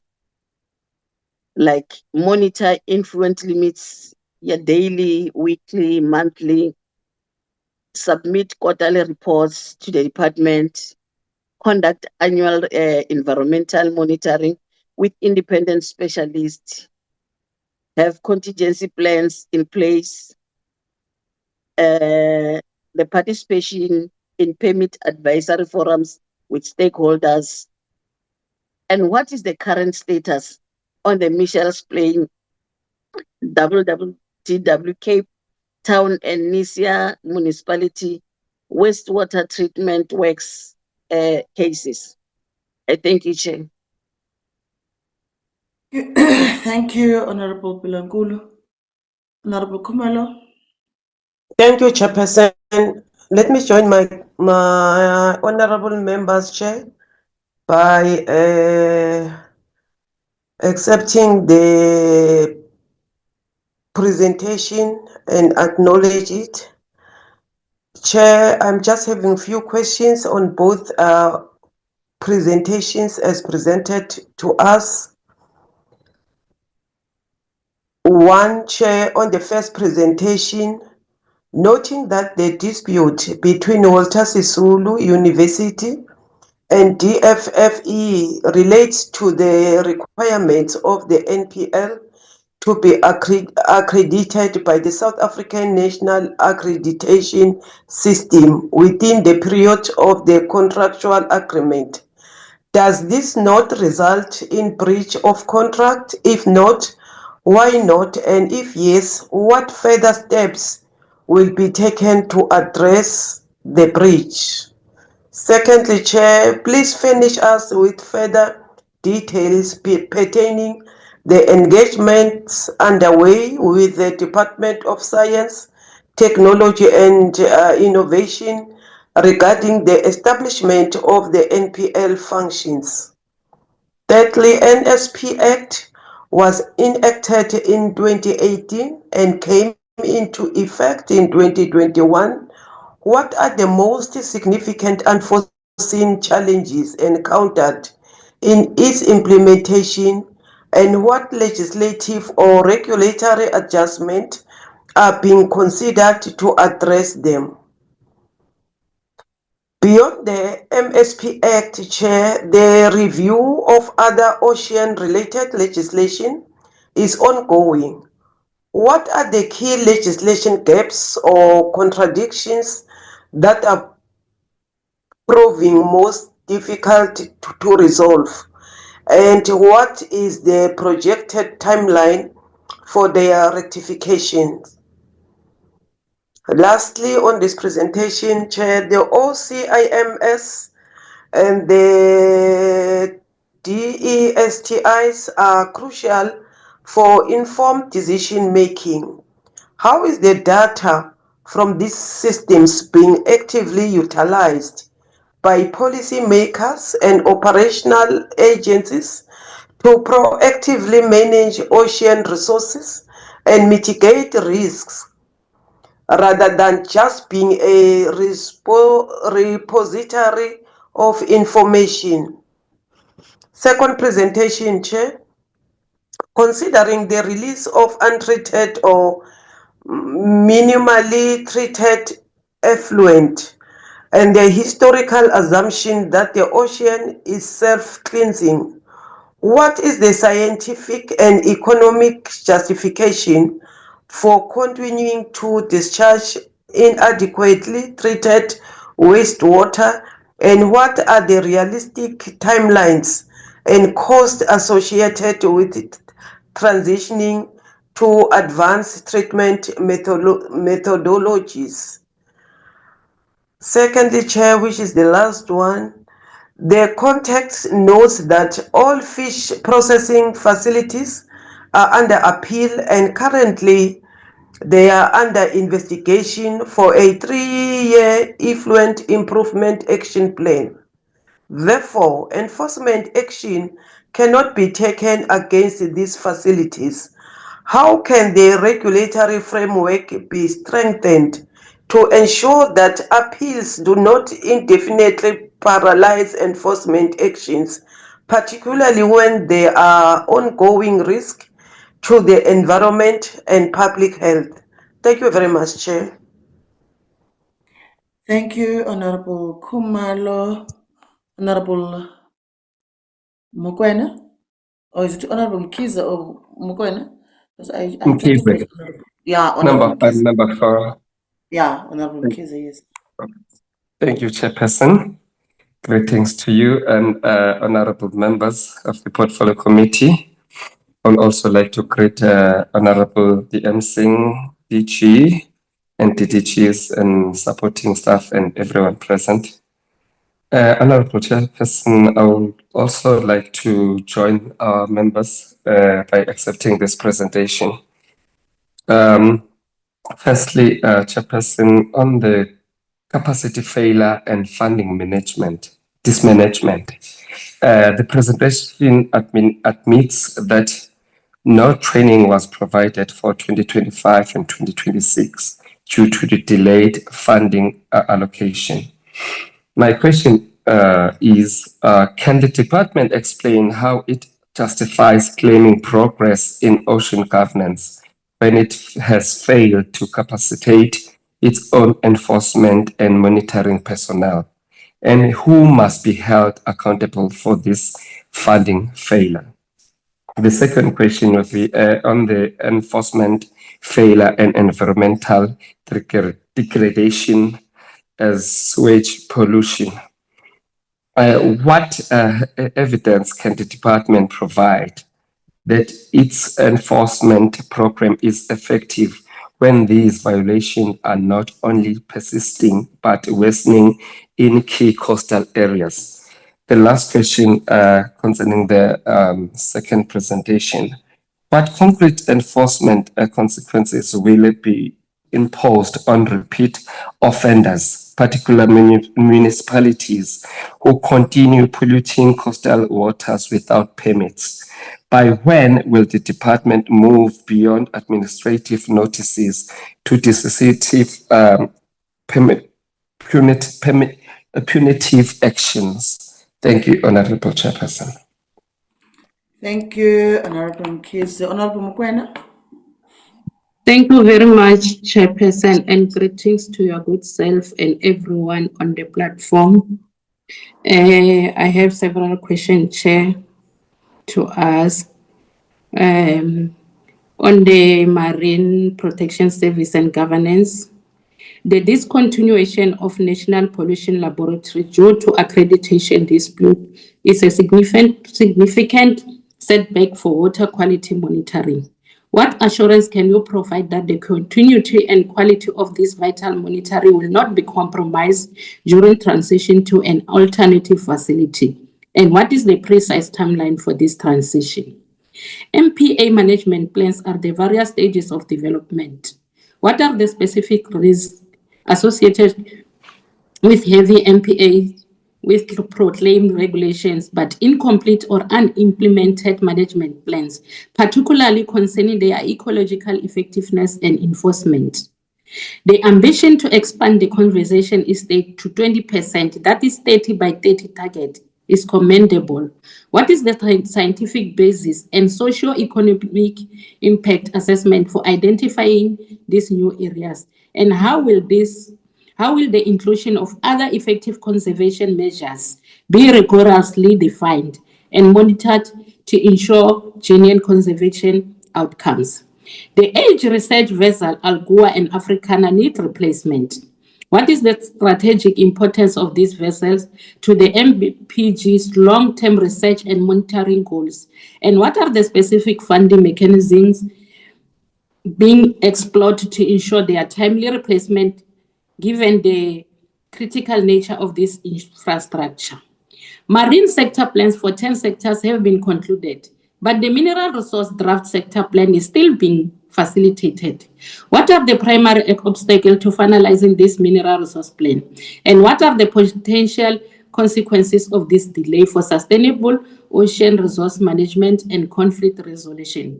And on coastal compliance monitoring, with unlicensed discharge presenting the highest risk to aquaculture and recreational activities, what proactive measures beyond reactive inspections are being implemented to identify and bring these high-risk unlicensed polluters into compliance? And what are the resource implications of such strategy? Lastly, Chair, what is the reason for the permit insurance decision to be made within 180 days once application is complete? Could it be processed quickly? I thank you, Chair. Thank you, Mam Kwena. Honorable De Block. Good morning, Chairperson. Good morning, colleagues, members of the department delegation. Again, my apologies for being late for this meeting. I was due to be on time and had an accident on the road, lost a tire and had a delayed flight as a result. But I'm here safely in Cape Town. I hope you're all happy to hear. Thank you for the presentations. I unfortunately missed the first one, but I was able to listen to the second, although I reviewed the first presentation slides before the meeting. I want to firstly just pick up on what DM Singh said around the municipalities and government failing in their duties. I think it's an excellent point to be made and something we should definitely take further. We need to be looking at how municipalities in particular can invest in new technologies, invest more in a greater number of wastewater treatment works, for example, with better technologies, better treatment systems, biological treatment innovations. And it's something that the CSIR and others should be involved in. So I do welcome that comment. And I think it's particularly pertinent in KwaZulu-Natal. My old colleague, David Bryant, who sat on this committee before I did in the 6th administration, put a parliamentary question to Minister Creasy, which showed 77% of all sewage released via coastal outfalls is from KZN, coming from just 21 outfalls in total. So there certainly is a problem there at scale in KwaZulu-Natal, and 75% of their wastewater treatment works were not able to treat water to the standard. So I hope that situation has improved, but there wasn't anything in this presentation to show that that was the case. Then specifically, Chair, on slide 16 of DDG Bendeman's presentation, the second presentation, I have a question of clarity around the Odacrol and Llandudno wastewater treatment works parts of that slide. It appears that these might have been mixed up. The information I have is that Llandudno is the wastewater treatment works that is awaiting the specialist reports before that permit is applied for, and Odacrol application was submitted late last year. So perhaps just a point of clarity on whether that is the case or if I'm mistaken there. And another point of clarity or correction maybe is on the Mitchell's Plain wastewater treatment works. The person that raised the criminal complaint against the officials in the city was not a ward councillor, certainly not the ward councillor for that area. They were a PR councillor of the Cape Exit Party, which is mentioned later on in the slides, but that is an important difference to note politically. Then on the appeals against the Cape Town marine outfalls, there were 3 charges laid, Jay. The first was that there was no permit in place, CWDP. The city has publicly said that they've tried multiple times to apply for that permit, but the department was non-responsive. And then when media attention started being applied to the situation, then a notice was laid against them. So I'd like to hear from the department what their response is to that. Why were they non-responsive? Is the city being truthful in that reflection of events, and why was their application ignored in the first instance? And then the second and third charges are on the environmental compliance and the risk to the health of the environment, which I think the appeal advisory panel will establish based on the specialist studies and the submissions from the city and the other stakeholders. So we'll await that in May 2026. And I would like, Chair, with your permission, to ask the DDG to submit the outcome of that AAP process to the committee. I think it would be interesting to us. The last question I have also relates to that appeal. The permits that were eventually issued and appealed were ignorant of the fact that in summer and winter you have very different flows. Obviously, storm water in winter in the Cape and summer elsewhere in the country has a significant impact on how much water goes through these outfalls out at sea. Why was this facet ignored by the department when they did issue those permits? And why were the volumes on these permits so nonsensical? I mean, if you look at the historical outflow data for, I think it's Hart Bay and Camps Bay, the volumes are almost switched in the new permits. So it's almost like the two got mixed up in the process, and then the wrong permit was issued for the wrong outfall. So just a response on why summer and winter flows were not taken into account in the permitting volumes, and why the volumes were so out of sync with the needs of the different marine outfalls. Thank you, Chair. Appreciate it. Thank you, Honorable De Block. Honorable Makasi.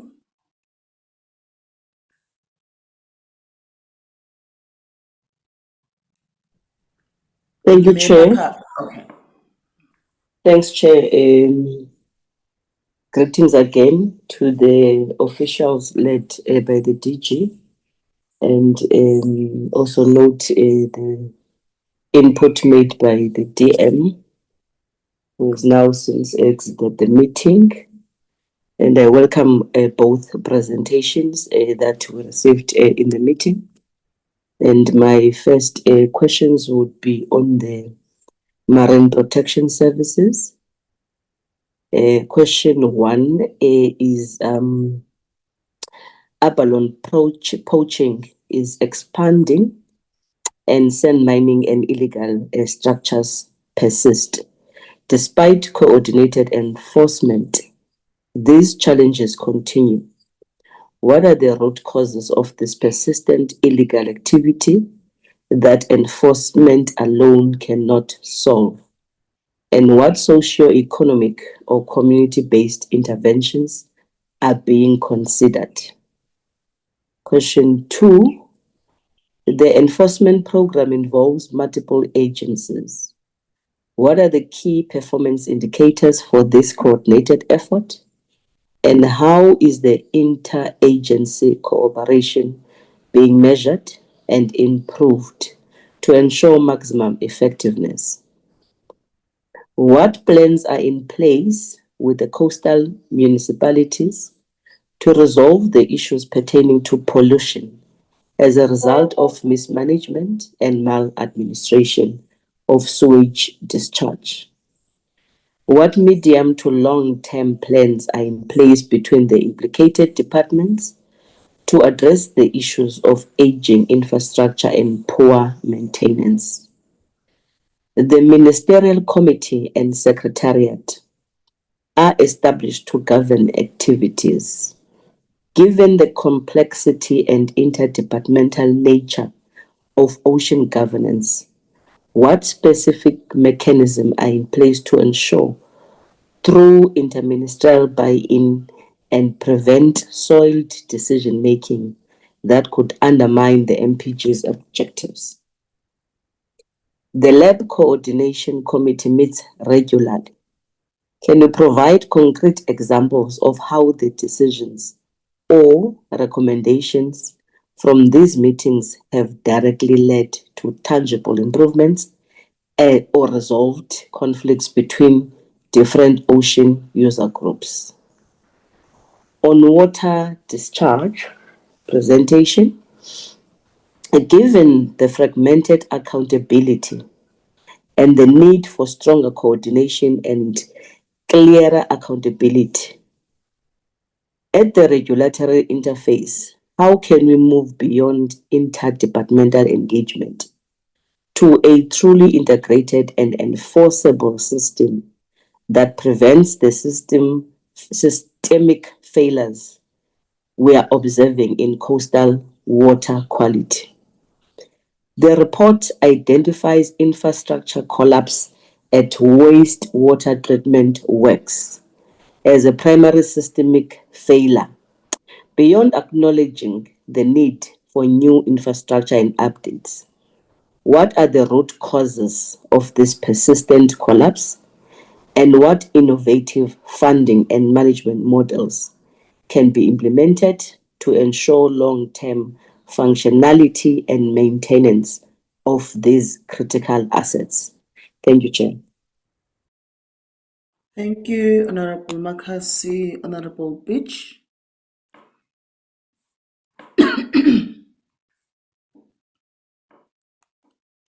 Ndate Beach. Thank you very much, Chair. I was struggling to unmute. Good morning, Chair, and good morning to all the colleagues. Firstly, I just want to thank the department for the wonderful presentation that they've made.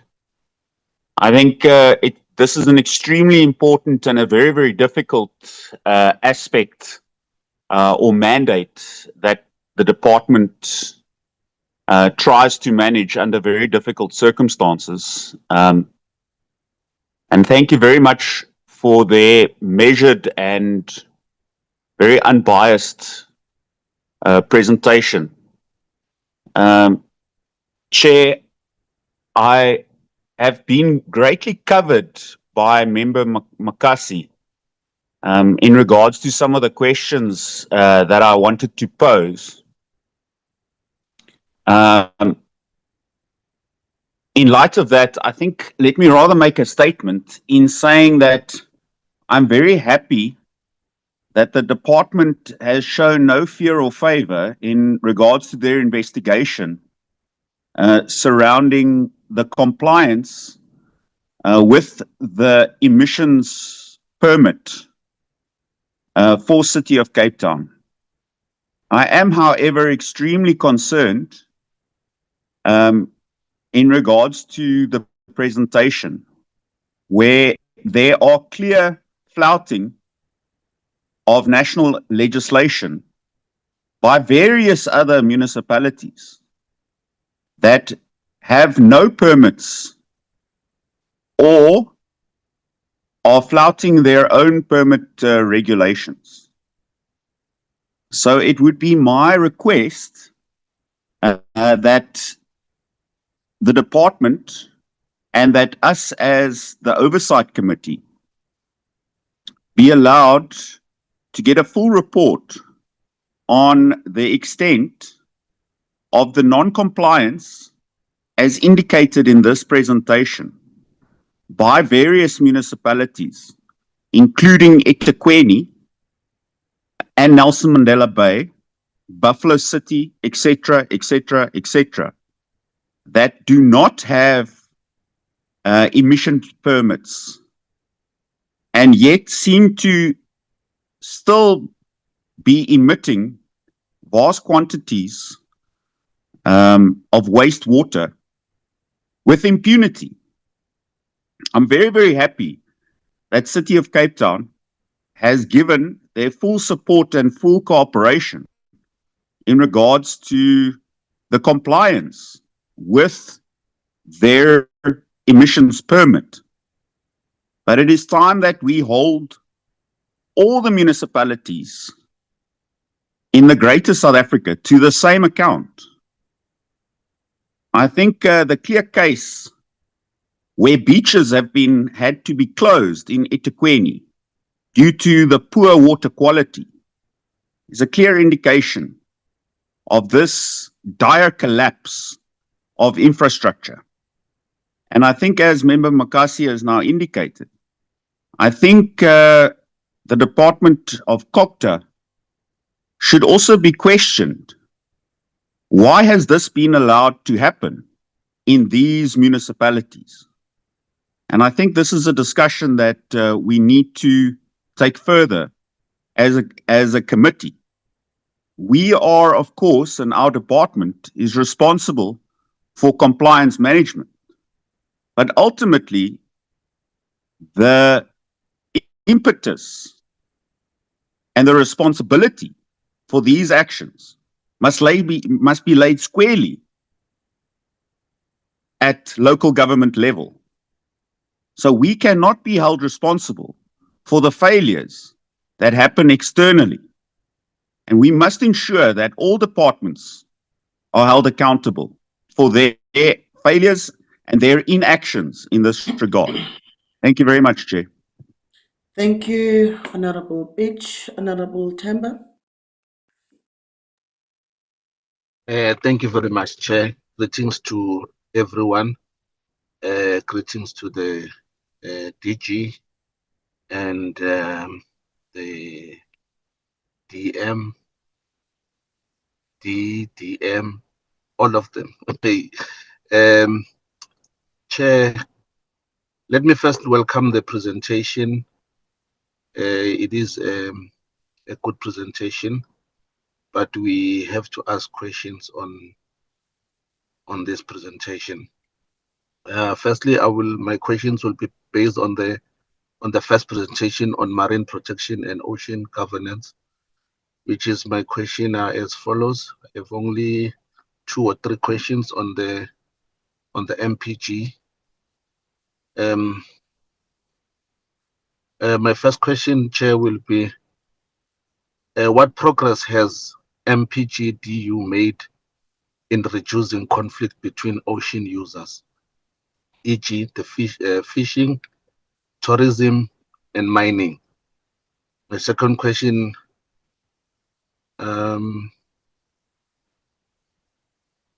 how does the MPGDU measure effective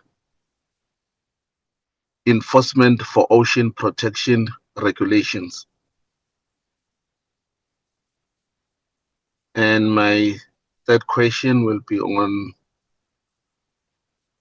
Operation Phakisa. How does the DFFE ensure Operation Phakisa Ocean Initiative align with environmental protection goals? And what specific outcomes has Operation Phakisa achieved in the ocean sector since 2014? What role does DFFE plays in the Operation Phakisa governance structures?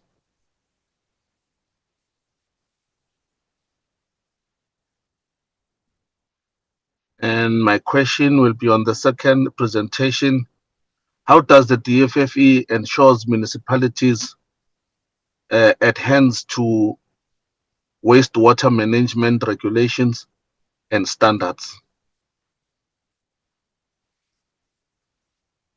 How does the DFFE supports municipalities in upgrading and maintaining wastewater infrastructure? What data is collected on municipal wastewater management, and how is it used to improve outcomes?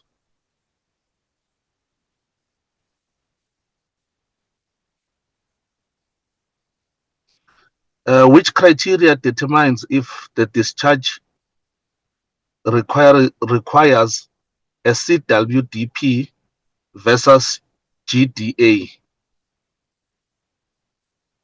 How does the DFFE how does the DFFE assess a cumulative impact of multiple discharge on coastal ecosystem?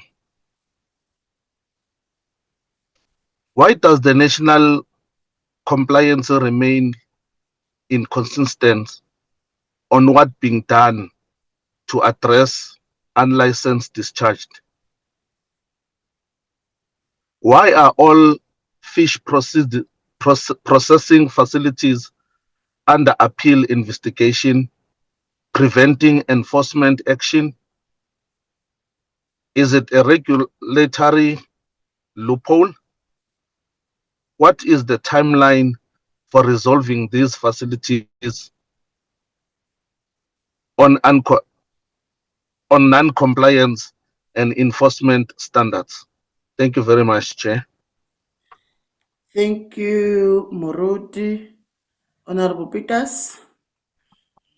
Thank you for the opportunity, and once again, good morning to everyone on the platform and the Minister as well. My one question on Operation Phakisa was already tabled. So the first one would then be what budget and human resources are allocated to MBA monitoring and enforcement? And then also, how does the FFE plan to expand protection towards the 30% global ocean target by 2030? And my last question would be, what penalties have been issued for non-compliance with environmental laws? Thank you, Chair. Thank you, Honorable Peters. From my side, DG and the team, regarding the interception of the 4 Chinese flagged vessels, of which I've mentioned earlier on my remarks, how many nautical miles were these vessels tracked with their automatic identification system transponders turned off before detection within 12 nautical miles of KwaZulu-Natal coastline? If they were invisible to our systems, does the department admit a critical blind spot in our current satellite surveillance? The next question, exactly how many of the department's fisheries protection vessels are currently seaworthy and active today? And the other one, with regards to these foreign trawlers, they often treat the administrative fines, such as the one that I've mentioned earlier of 400,000 imposed on them, as a mere cost of doing business. Was the imposed fine a meaningful deterrent? And the last one, I think the issue of municipalities have been mentioned several times by the members, but there is a massive discrepancy between municipal water quality reports and citizen-led testing or reporting by groups like Rethink Stinks, Project Blue, or Base of Sewage, that shows high levels of contamination that exceed environmental and health guidelines. Does the department have a verification system of water quality reports submitted by municipalities? Or has there been an independent or third-party audit of water quality data to restore the public trust? Those were the few questions from my side. I am going to hand over to DG and the team to respond to the questions that were raised by all the members. I know that Honorable Beach was a comment. Over to you, DG and the team. Thank you very much to yourself, Chairperson, and to the members for all the valuable questions that you have posed in relation to the 2 areas which we have we've briefed the committee on. Chair, I'm going to request DDG Oceans with her team to just respond on the ocean governance matters and questions. And then DDG Vanessa will respond to the compliance and enforcement. I'll come back, Chair, and respond to some of the issues. I think there were other issues which required my attention, especially the one raised by Honorable Managa on the department's capacity and so on. I will then be the last to cover all those aspects. Thank you, Chair. Let me hand over to Ms. Costin. Thank you. Thank you, DG. Ms. Costin, over to you. Thank you, Chairperson and members, for all the questions. There are quite a number of questions which I will deal with, and then I will hand over to the team to respond to some of the others and to supplement where necessary. Also, Chairperson, perhaps with some of these questions, if we do not cover it adequately, the department commits to provide a written response, and it can be indicated as such. Because the marine protection ocean governance, as I've indicated, we coordinate across various leads for all the initiatives, but we will respond as best as can. So with regards to the issue with Sahimi, of which there were a number of questions, the South African International Maritime Institute is part of the broader operation Phakisa. We have only focused on the challenges with regards to marine protection ocean governance delivery unit specifically. But what the issue is there is that the Institute needs to provide or need to submit an application for funding to the National Skills Fund. And that has been part of the funding that has been covering some of the training initiatives for marine protection ocean governance. And whilst that funding application has been submitted, they are still awaiting the response on that one. I think just generally everybody in government are, of course, facing financial constraints. So what we have done as part of the response is the matter has been escalated, and we are within the Lab Coordination Committee, and as a delivery unit, our team in MPG are also looking at possibilities for reprioritizing funding to some of the initiatives. But I also want to note that not all training initiatives are funded by the Sahimi team when it comes to marine protection ocean governance. There is also initiatives that is funded by the DFFE and that we undertake. And there's training that has taken place this year. So to clarify, there was no Sahimi funded training, but there was definitely still training that was undertaken, particularly in the area of compliance and enforcement. And my colleague can provide further information on that.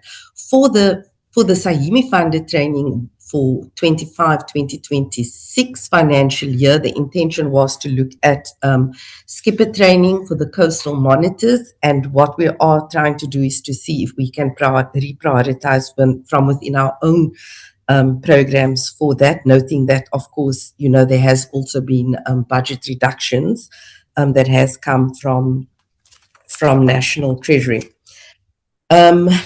With regards to the skills audit, we have found that the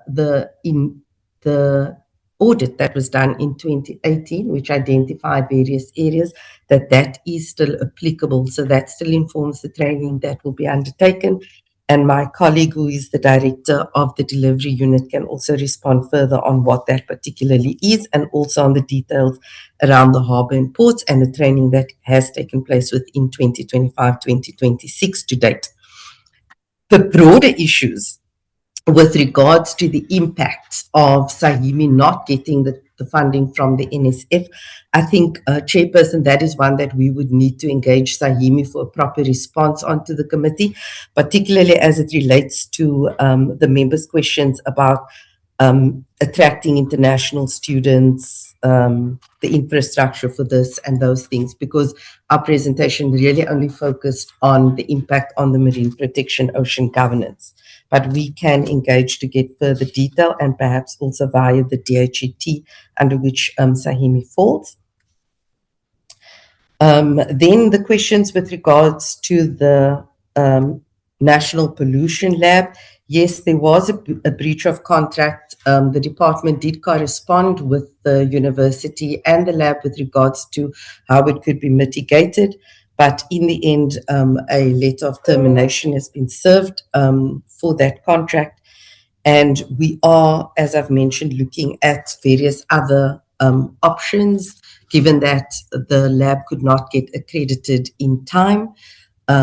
It was meant to be accredited now in March 2026. That was the initial agreement. And also to note that the water quality monitoring program still continues as far as our coastal monitors are concerned, which I have also presented on. And I just want to also at the same time respond to the question about the details around our engagement with the DSTI, as this falls broadly under this particular initiative.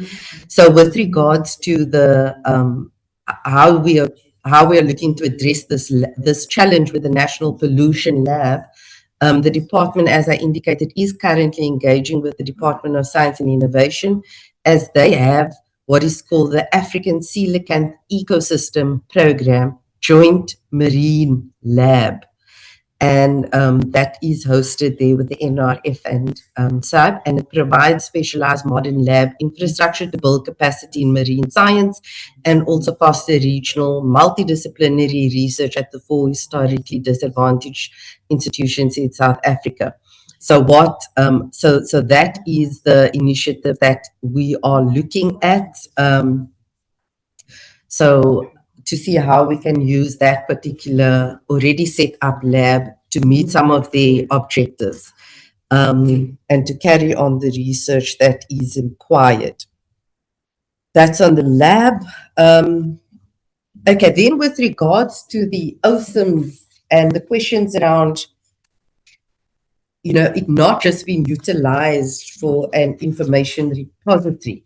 I think in the slide 8 that we presented, we did indicate that other than OSIMs having a repository of very important marine information and research information, the system has also developed and continues to look at new opportunities to develop decision support tools. So these are active tools that are used to inform decision making, and it is used by the various role players involved in the ocean governance space.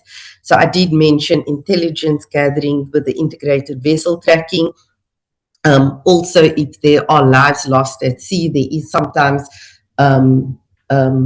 collaboration with the NSRI, for example, and with SAMSA to assist with tracking, and then also looking at the harmful algal blooms, and when it happens, to provide that information into the farming industry, particularly the aquaculture farming industry. But I will also ask my colleague if he wants to elaborate on how OSIMs is actually being used by policymakers and decision makers, but assurance, I can say it is being done. With regards, sorry, I'm just also going through my list, back to the water quality monitoring in terms of our precise timelines. We are looking at the next 6 months to have a proper plan and an alternative to address the challenge I mentioned, as I indicated, partly with regards to the engaging with the DSI. The questions with regards to the MPAs, I'm going to ask my colleague, Advocate Razak, to come in on that one as well. With regards to the MPAs, but we are still in the process of developing the basis, doing the scientific analysis and research, looking at the socio-economic analysis to inform the further expansion. That is work that is underway, whilst the decision's been made to support on the expansion. With regards to the vessels and what are the funding options? So there was work that was done with GTAC With regards to looking at these two aging research vessels, the one that is particularly related to oceans and coast is about 52 years old. So we did look at we embarked on a strategic process looking at replacing the two vessels, including the Afrikaner. Whilst at the moment we are very much focused on a stringent maintenance program to make sure that the vessels remain operational. Nonetheless, looking at what the options were, particularly given the current fiscal constraints in South Africa, so looking at funding the replacement of the two vessels, it was found that it would cost to build it about 5 billion. So we all know that South Africa, does not necessarily have all the resources within the fiscus for this. So the alternatives that we're looking at, based on the vessel specifications, national requirements, the sustainability of the science programs, because these vessels are very important to maintain our scientific research programs, and also looking at potential return on investment by the private sector. The options that were being investigated is leasing the vessels, where the department would be required to pay the cost associated with usage of the vessels, then also looking at leasing the vessels for shorter time periods with the option of owning at the end of the lease period, and then also looking at various options of leasing for a certain number of years and when the department owns or the department pays. So we are still engaging the National Treasury with regards to those options, with potentially putting out expressions of interest. So that's with regards to the vessels. Chairperson, I'm going to ask my colleague, Mr. Tangi, to speak to some of the root causes of the illegal activity that enforcement is not necessarily resolving. Whilst I don't necessarily have the details on hand, I am aware that our fisheries branch are also looking at particular initiatives being considered with fishing communities, and I'm not sure if they can speak to it now, but we can also request further detail and provide that in writing with regards to what are some of the alternatives that's being provided at a community level. Coming to the questions around how do we resolve how does decisions at the lab coordinating committee leads to resolution? I think I will ask my colleague also to speak to this, but essentially in the lab coordinating committee, which is co-chaired by the DFFE, Oceans Economy team, as well as in branch Oceans and Coast, as well as the intervention support unit of the Department of Planning, Monitoring and Evaluation. Those are the two co-chairs. All the delivery units convene on a regular basis. When there are issues that require resolution, it is noted in that meeting. And then depending on what the issue is, there are follow-up actions that are scheduled to try and address whether it results in bilaterals outside of the committee or escalation within our respective departments. So I will ask Mr. Tangi if he wants to give a specific example with regards to an MPG example, but maybe just also to note, given that it was raised, that the issue with the SAHIMI and the funding initiatives, that is actually one that we are all looking at as a collective.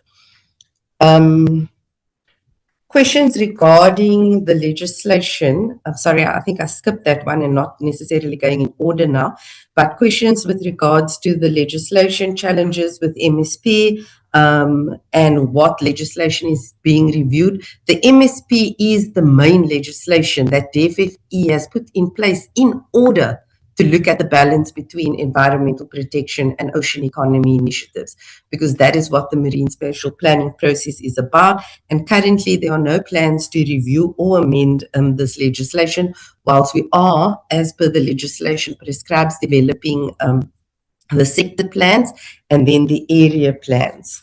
My colleague can also add on that MSP questions if necessary. I'm moving down. I think that also links to the progress on reducing conflict. That is where the MSP process also comes into play. On measuring effective enforcement, I'll also ask Mr. Tantley to come in there.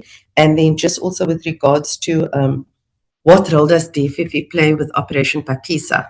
DFFE's role is, in a sense, twofold.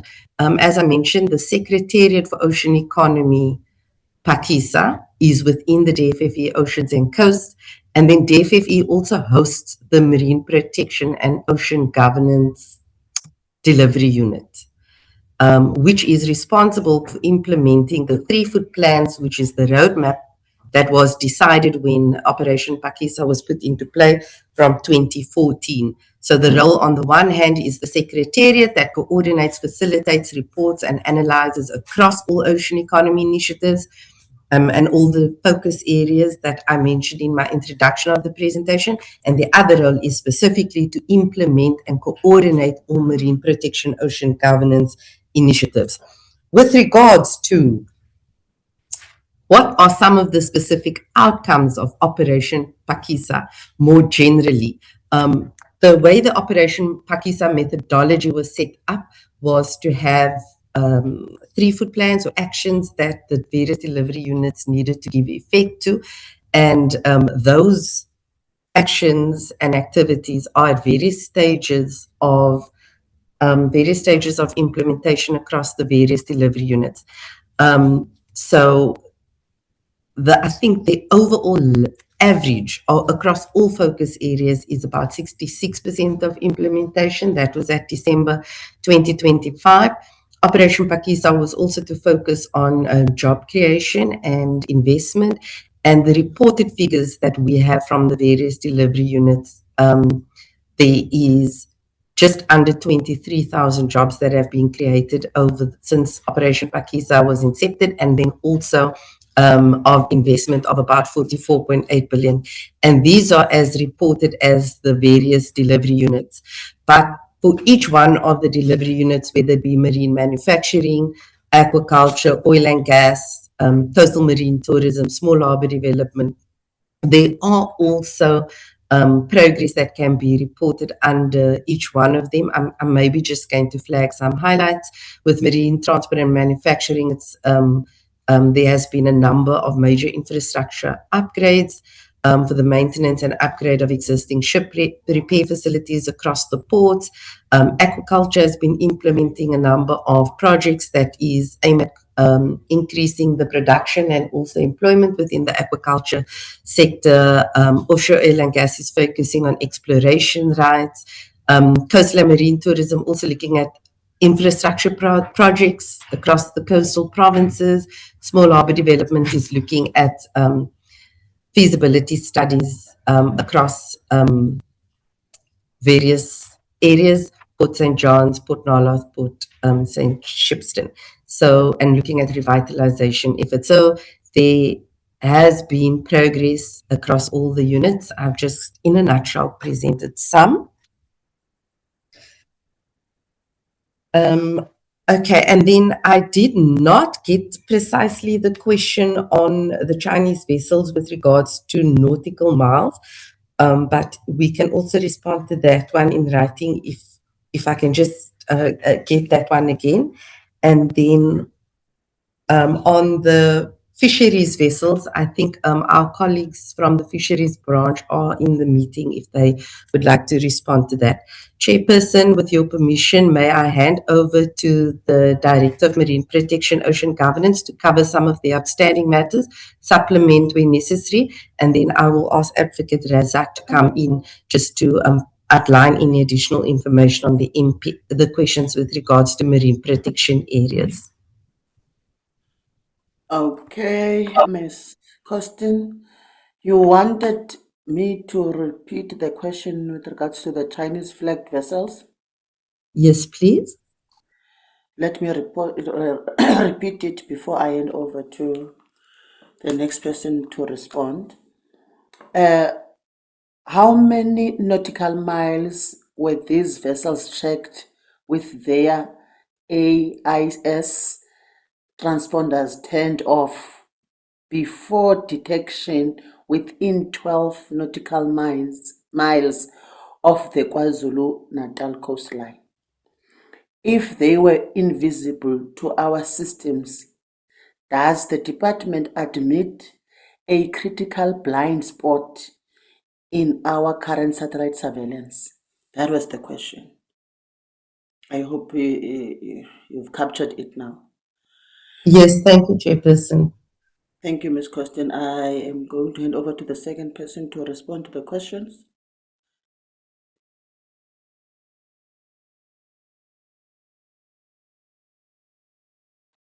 Was it DDG Benderman? Oh, okay. We are still on oceans and coasts, ne? So it's Mr. Dani. Yes. Okay. Good morning, Chair. All protocol observed. I think Ms. Gorston have covered a number of, if not all the questions that were raised, but there were specifics that she have mentioned that I shall respond to. I think the issue of training relating to SAIMI, just to mention that SAIMI is integrated across the Oceans Economy Operation Phakisa in terms of the responsibility they carry to provide or to capacitate the Oceans Economy Lab. As for us at MPG, SAIMI have assisted in the training of at sea safety, the training of honorary compliance officers, training on fish identification, and also the understanding of legislation by those that are given the hands to enforce the law. Also, the training given for harbor upkeep and functionality. We know we do have ports, but we also have harbors which are very small, and it becomes a challenge to keep up the neatness of the area and also the functionality of the harbor. So those soft skills have been presented to this. And there was a question on this failing enforcement, as I think we were being asked, how do we deal with failing enforcement? How do we engage communities? We have tried in areas, more especially the East Coast, where there are illegal activities of erection of coastal structures and also sand mining, apart from pollution and poaching. We have engaged in training interventions with traditional leaders, specifically traditional leaders, in that these activities are happening in areas where they claim jurisdiction in terms of ownership and control of the communities, but they have lacked understanding of environmental laws, and some of the illegal infrastructures are in areas that are dangerous, not even impacting on the environment, also unsafe for the human that are living. We also, in enforcement, had a challenge in relating to the cases that have been registered, dockets that have been opened. When we go to court, we tend to fail because the prosecutors are not understanding or are not weighing up environmental crime as a serious crime. And as such, we have engaged across all provinces. Our last engagement with prosecutors was in Northern Cape, no, still to come. I think it will be this month, next week, where we train prosecutors in respect of environmental legislation, in that whenever we are at court, we are able to receive a positive judgment for what we have reported. There was also a question, I think, from Mr. Let me not say from who, maybe I would have them mixed up, but there was a question of how do we keep all these ocean-related sectors to operate fairly together out at sea. It has been highlighted as a problem in that each and every sector have gone out to sea, made demarcation, and so this is the space is mine. I will do mining only here. Whoever wants to fish here must go look somewhere else. That was when the department have then embarked into marine special planning, which is a program that seeks to actually address the very point in that we are able to demarcate the ocean space. We are able to say by value of priority and the value and the economic returns, which sectors shall operate where, which sectors can operate in the same space in harmony without conflict. So that's the MSP process, which is a response to that. Just to check if I may have missed anything from my notes. If I've missed it, I'm sure it will come back as a question that has not been responded to. For now, Ms. Corson, I think let me end here. But if there is anything I pick up later, I can respond. Thank you. Let me switch Thank you, Mr. Tankwe.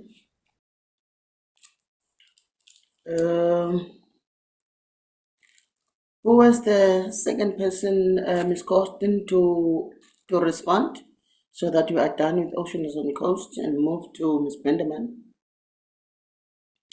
Is there another person to respond to questions? Chairperson, yes, Advocate Razak was going to just provide some additional information with regards to the questions on marine protected areas. And then we are covered, Chairperson. Okay. Mr. Razak? Dr. Razak?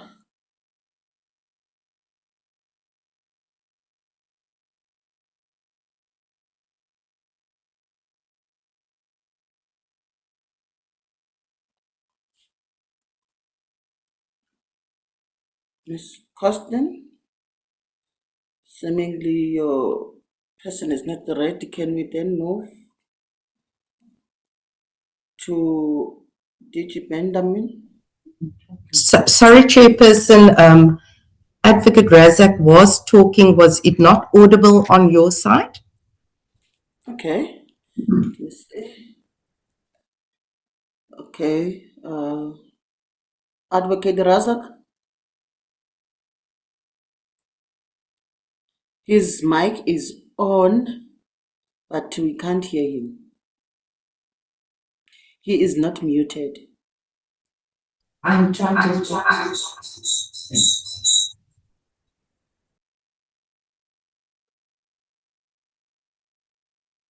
Ms. Razak? Okay. She is now muted. Chairperson, apologies. Advocate Razak will speak on my laptop. There's an echo, Costin. I think there's more than one gadget that is opened for this meeting. So it is making an echo. Chairperson, if I may, I've just shut my laptop down because it's obviously creating technical problems. So I'll just speak from Ms. Corsten's one. My inputs are very short. Regarding the 30 by 30 expansion, Ms. Corsten actually did give the correct answer. And just to reinforce, when we're dealing with the expansion, this is currently a process that is underway. The scientists are diligently working on the mapping, which is a crucial part of this, and they're engaging their relevant stakeholders. And that would include our scientists as well as the scientists from SANBI, who are responsible for the national biodiversity, the actions, the strategic action plan. And as soon as that map is completed and that stakeholder process is completed, we can then start embarking on looking at the identification of areas based on the science, and then continue with full-on stakeholder consultation. Regarding the question on MPA management plans and the risk and on ecological effectiveness if these plans are not in place, I wish to reassure the committee that the management plans are actually an added document that management authorities use because that's how they manage their terrestrial parks. But if there is no management plan for the marine protected areas, it actually does not make a huge impact because we have regulations. Every single MPA was declared through a set of regulations which provides its objectives, its coordinates, and the key aspects of that marine protected area, and they are completely and utterly enforceable as they are. So it will not create a huge risk, because as long as the management agencies who are managing them are doing diligent enforcement and compliance, those plans, even if they are not complete, will not negatively impact on the management of the protected areas. Those are the only two aspects that I was going to address. Thank you, Chair. I will hand back to yourself. Thank you. Thank you, Mayor Razak. Let me now hand over to Ms. Benderman. Ms. Benderman. Thank you, Chair. Thank you, Chair. I hope you can hear me. I will start with, there were a number of questions, and Chair, if I may, if there are questions that I'd missed or have not responded to, we will provide a response in writing. I am supported by my team. I will start with regarding in terms of how we are strategically conducting our inspections, in terms of both industries and historic problematic facilities. Those are prioritized in terms of our inspections. However, we do proactively conduct inspections on authorizations as well as desktop reviews. Reactive inspections are conducted on coastal pollution matters as they are reported. In terms of the question on how many municipalities are in non-compliance, the report that we have presented is a compliance report on inspections that were conducted for the past year 2025 to 26. And there were 11 municipalities with different levels of non-compliances. They may have multiple wastewater treatment works, which some of them were found to be compliant, some partially compliant, and some were non-compliant. So not all the municipalities were inspected in the past year, but it is prioritized going forward. And we utilize the constrained enforcement capacity, compliance capacity that we do have. In terms of the issue of mining companies and the pollution that result therefrom, there is case law that clearly stipulates where our mandate starts and stops. Despite the fact that mining is a competency of DMPR, the fact that we are responsible for pollution of the coast, we do in fact have a interdepartmental committee comprising of the three departments, water and sanitation, our department, as well as DMPR, where we work together in terms of areas that overlap on our respective mandates in terms of joint operations and how we undertake them, and also compliance to bring them into compliance. As I indicated in the presentation, general discharge authorizations, which is GDA, applies to less significant environmental impacts. So it's low risk effluent such as aquaculture or abalone operations, whereas your coastal waste discharge permits are dealing with high risk effluents coming from wastewater treatment works as well as industries. So that is the difference between the two. And as indicated in my presentation, it was always seen that the ocean would clear, or ocean will work in terms of dealing with the waste that's discharged into the ocean. But we found that as it is not true. That historically it was a international best practice, but the science of the day is showing that this assumption is inaccurate. Currently, the current appeal that we've indicated that an expert appeal panel has been appointed to advise the minister on the pending appeals regarding the coastal discharge, are going to make recommendations to the minister in the consideration of the appeal. And I did note that Honorable Member De Plock requested a copy of the report. Once the appeal has been finalized, the minister has completed that appeal process, that report will be disclosed as part of the appeal and will be publicly available. So that will be disclosed. And I think in my presentation, I highlighted the systemic problems in terms of infrastructure that is causing a lot of the waste that's being discharged, the untreated effluent, and it is infrastructure deficiencies that needs to be addressed. As part of the intergovernmental processes, we did at our recent MINTEC meeting also discuss with SALGA in terms of looking at the issues that we are having non-compliances by municipalities, not only for coastal waste discharge, but also other pollution matters. And this is a matter that, as DM Singh has highlighted as well, is that we would require COPTA to get involved as well as SALGA. It is a intergovernmental matter that needs to be dealt with. My presentation highlighted the areas that we have in fact taken enforcement action. I've highlighted where the compliance status of those matters are.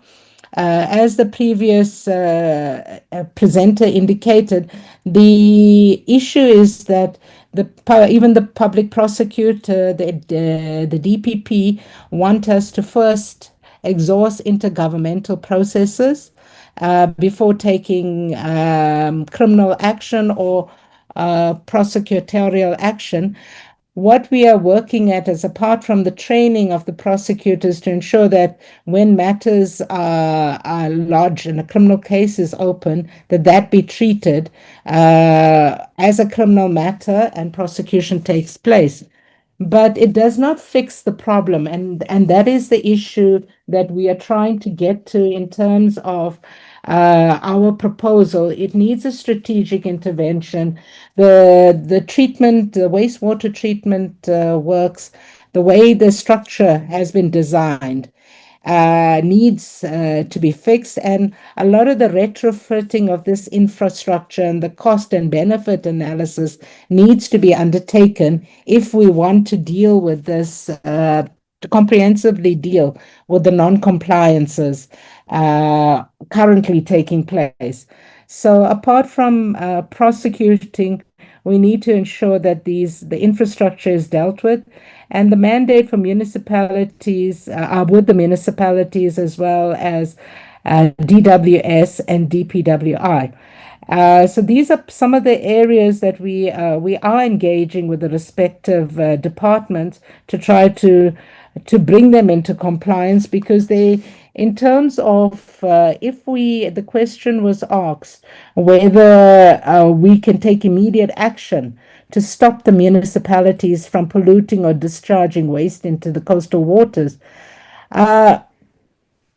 What would happen to the waste thereafter? There isn't an alternative to this waste in terms of the disposal. There isn't enough mechanism to treat the waste before it is discharged. So that infrastructure and the IGR processes need to be followed in order for us to bring them into compliance and try to find mechanisms to deal with this waste.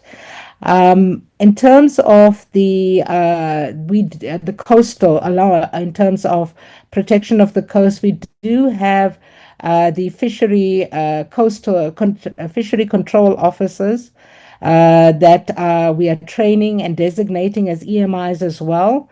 In terms of responding to pollution incidences, I've indicated as well that we do conduct training with prosecutors to try and get them to understand the processes and the non-compliances that we feel criminal cases and criminal action should be taken. I think a lot of this stuff has been dealt with in terms of, I just want to clarify, and I think Dr. Yazid is on the line from Oceans and Coast, the aspect regarding the fisheries, fish processing matters. I think the wording should not be that they are on appeal. I believe that those are being reviewed at the moment. And I think Oceans and Coast would be better placed to respond to that because, Chair, this was a combined presentation as well with the Oceans and Coast. Chair, can I, through you, Chair, request that Mr. Ndlulani and Karina Maraba can add to some of the questions I may not have responded to. Thank you. Thank you, Ms. Vanderman. Mr. Ndlulani. Yes, good morning, Chairperson. Good morning to the honorable members, DDGs, and colleagues. From my side, Chair, I think DDG covered most of the responses. But just to mention that with regard to wastewater treatment works, the issues that we have to deal with are not only about the wastewater treatment works, but in most cases, pump stations. I'm sure you would notice that pump stations are at the lowest level, and in most cases, they will be close to the rivers or estuaries or the sea, and collecting all of that waste.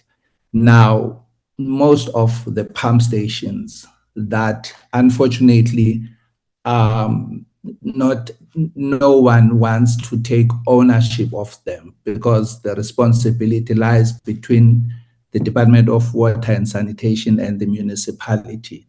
They are failing, and when they fail, that sewage doesn't even reach the wastewater treatment works to be treated. So it ends up in the ocean. So those are the issues that we have to deal with the municipalities, and at times the refusing to take full responsibility of those pump stations.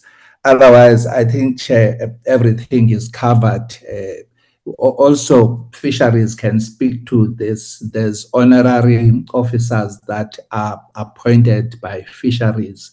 These are community members along the coast. That gives us information about any incident along the coast. So that then helps for us for the response that is immediate. So I think that's all I wanted to add, Chairperson. Thank you very much. Thank you, Mr. Ndlulani. And the next person. Well, thank you very much, Chair. This is Karina Malarbe from Department of Forestry, Fisheries and Environment, responsible for Oceans and Coast Compliance. Honourable members, the fact of the matter, as my DDG Benderman has indicated, is that the wastewater treatment works that are currently in existence is not sufficient. The processes and the way that they deal with treating wastewater effluent is no longer adequate. So we don't have sufficient capacity to deal with the wastewaters. And then the processes that are currently in place actually does very, very little screening or very, very little treatment. It just screens and takes out the solids before it is discharged into the ocean. So as a government, we have to prioritize both trying to see whether we can retrofit these aged infrastructures. However, it might be even better to start constructing new ones, and that is something that should be of the highest priority. Without that, we are going to remain with this persistent coastal pollution. So some of the quick wins that could be implemented is instructing the wastewater facilities that do discharge offshore into the ocean to take to extend the pipelines so that it is deeper into the ocean, so further away from the coastline. That may assist in some cases. However, there will be considerable cost involved in doing so. But yeah, we would really need to prioritize the construction of new wastewater treatment facilities so that we can adequately and safely provide and support our coastal environment for the public and economic and ecological processes that it needs to support. Apart from that, I think my DDG has covered everything. If there is anything else, I think we would be able to also respond in writing to that as indicated. Thank you very much. Thank you, Ms. Malebe. Honorable members, that's it. Chairperson? Yes, DG? Chairperson, just briefly, apologies for this. The team has responded, but I just thought there's just 3 issues that I wanted to talk to. I think the first is the issue that you are raising, Chair, around the Chinese flagged shipping vessels that were intercepted. And the question that you have raised in terms of, are we able to detect them before they enter South African waters? We do have systems in place, Chairperson. We do have a vessel that has surveillance system in place. And the requirement in terms of the law, when vessels are at sea, they are expected to have their automatic identification system on. So for these particular vessels, they kept on switching on and off so that the team could detect and then they would lose them, but then detect and then lose them. And that on its own, Chair, it's a violation of the regulations, both for South Africa, but also regulations when you are at sea. You need to be having them on. But these, they kept on switching them and on. What also happened, Chairperson, is that when then they entered our EEZ, which is our South African waters, it's only then that they applied for authorization because they were en route to Angola. So they applied for the off-port limits authorization in order for them to pass through our waters to Angola. That authorization was not granted. They applied with SAMSA, which is your South African Maritime Safety Authority. They could not grant them because there was no documentation that they provided. You're supposed to have proper insurance and a lot of other requirements. So they could not provide them. And then they were then rejected. So they were flagged and therefore intercepted along then our EEZ as you have highlighted, because they would have entered through KZN coast and later on they were tracked along the Eastern Cape coastline. The other question, Chair, that you've asked is that the fines that we actually, that were the penalty, administrative penalty that was imposed, we believe it is a deterrent. Obviously, I think we are basing this because those that have actually been fined before, we haven't seen repeat offenders, but we're closely monitoring as part of our surveillance of our seas, which we do very closely also with the Navy, not only just as DFFE, we work very closely with the South African Navy, but also SAPS when then we have to then enforce in as far as this is concerned. The number of vessels, we have 4 vessels at sea. We had lesser vessels before, but we've tried to reprioritize and ensure that we have 4 vessels at sea. But this work of surveillance is actually a collaborative work together with the defense, the South African Navy, in as far as ensuring that we are monitoring the EEZ. So that's what I wanted to highlight, Chair, in terms of the responses of the intercepted Chinese vessels. The other part that I also wanted to respond to is the issue of the vacancies. I think Honorable Managa raised the vacancies. We have 10 DDG positions in the department. Only 2 are vacant. That is Fisheries and Oceans. The 8 are filled. The 2 that are vacant, Fisheries is due to a retirement. The DDG retired towards the end of 2025, so we now have to go on to a recruitment process.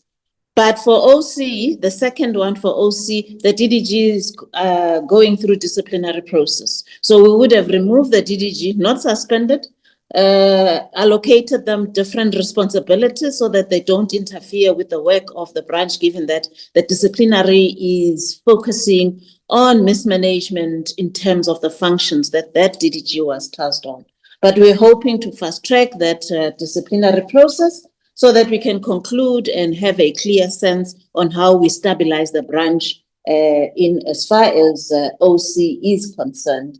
And also, Chair, just to also note some of the requests that were put forward, the decisions of May 2026 in relation to the appeals, City of Cape Town, we will look into that and ensure that the portfolio committee is informed. And also just generally, I think there was another request in ensuring around a report, a full report on non-compliant and municipalities, which then we can be in a position to share with the committee. Chair, I just thought I can just add those few points. Thank you, Chairperson. Thank you, DG, for that. Honorable members, those with the responses from the team from both presentations that were made. I want to check if there's any follow-up questions so that we can. Okay. I see that there are no follow-up questions from the members. They are happy with the responses. Can you flight the agenda? I want to see where we are now.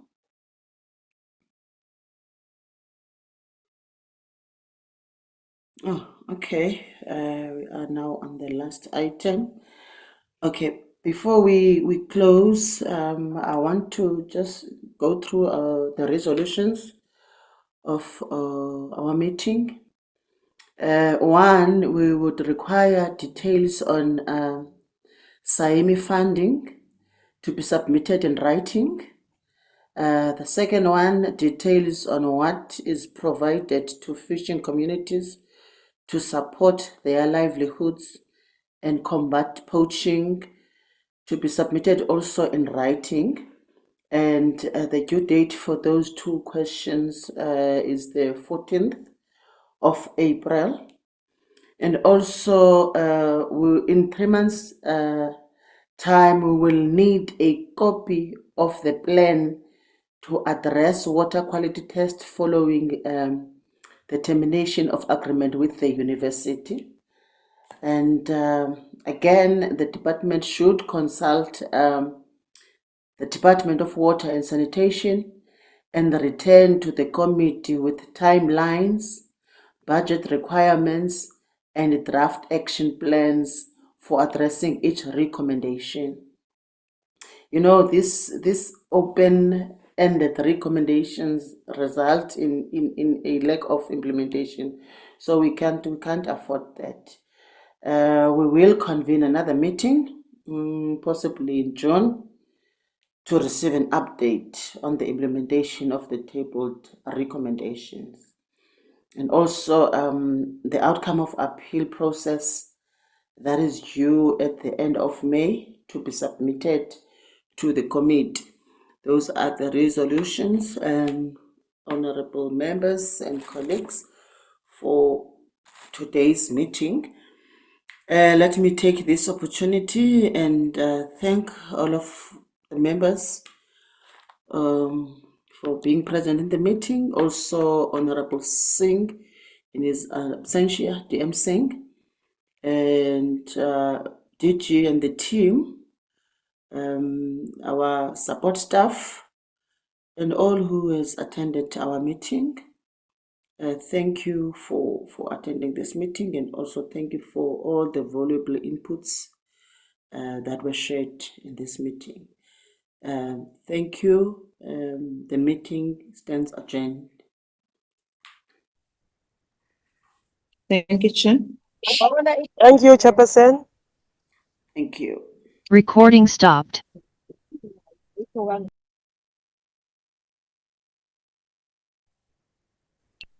Bye, bye.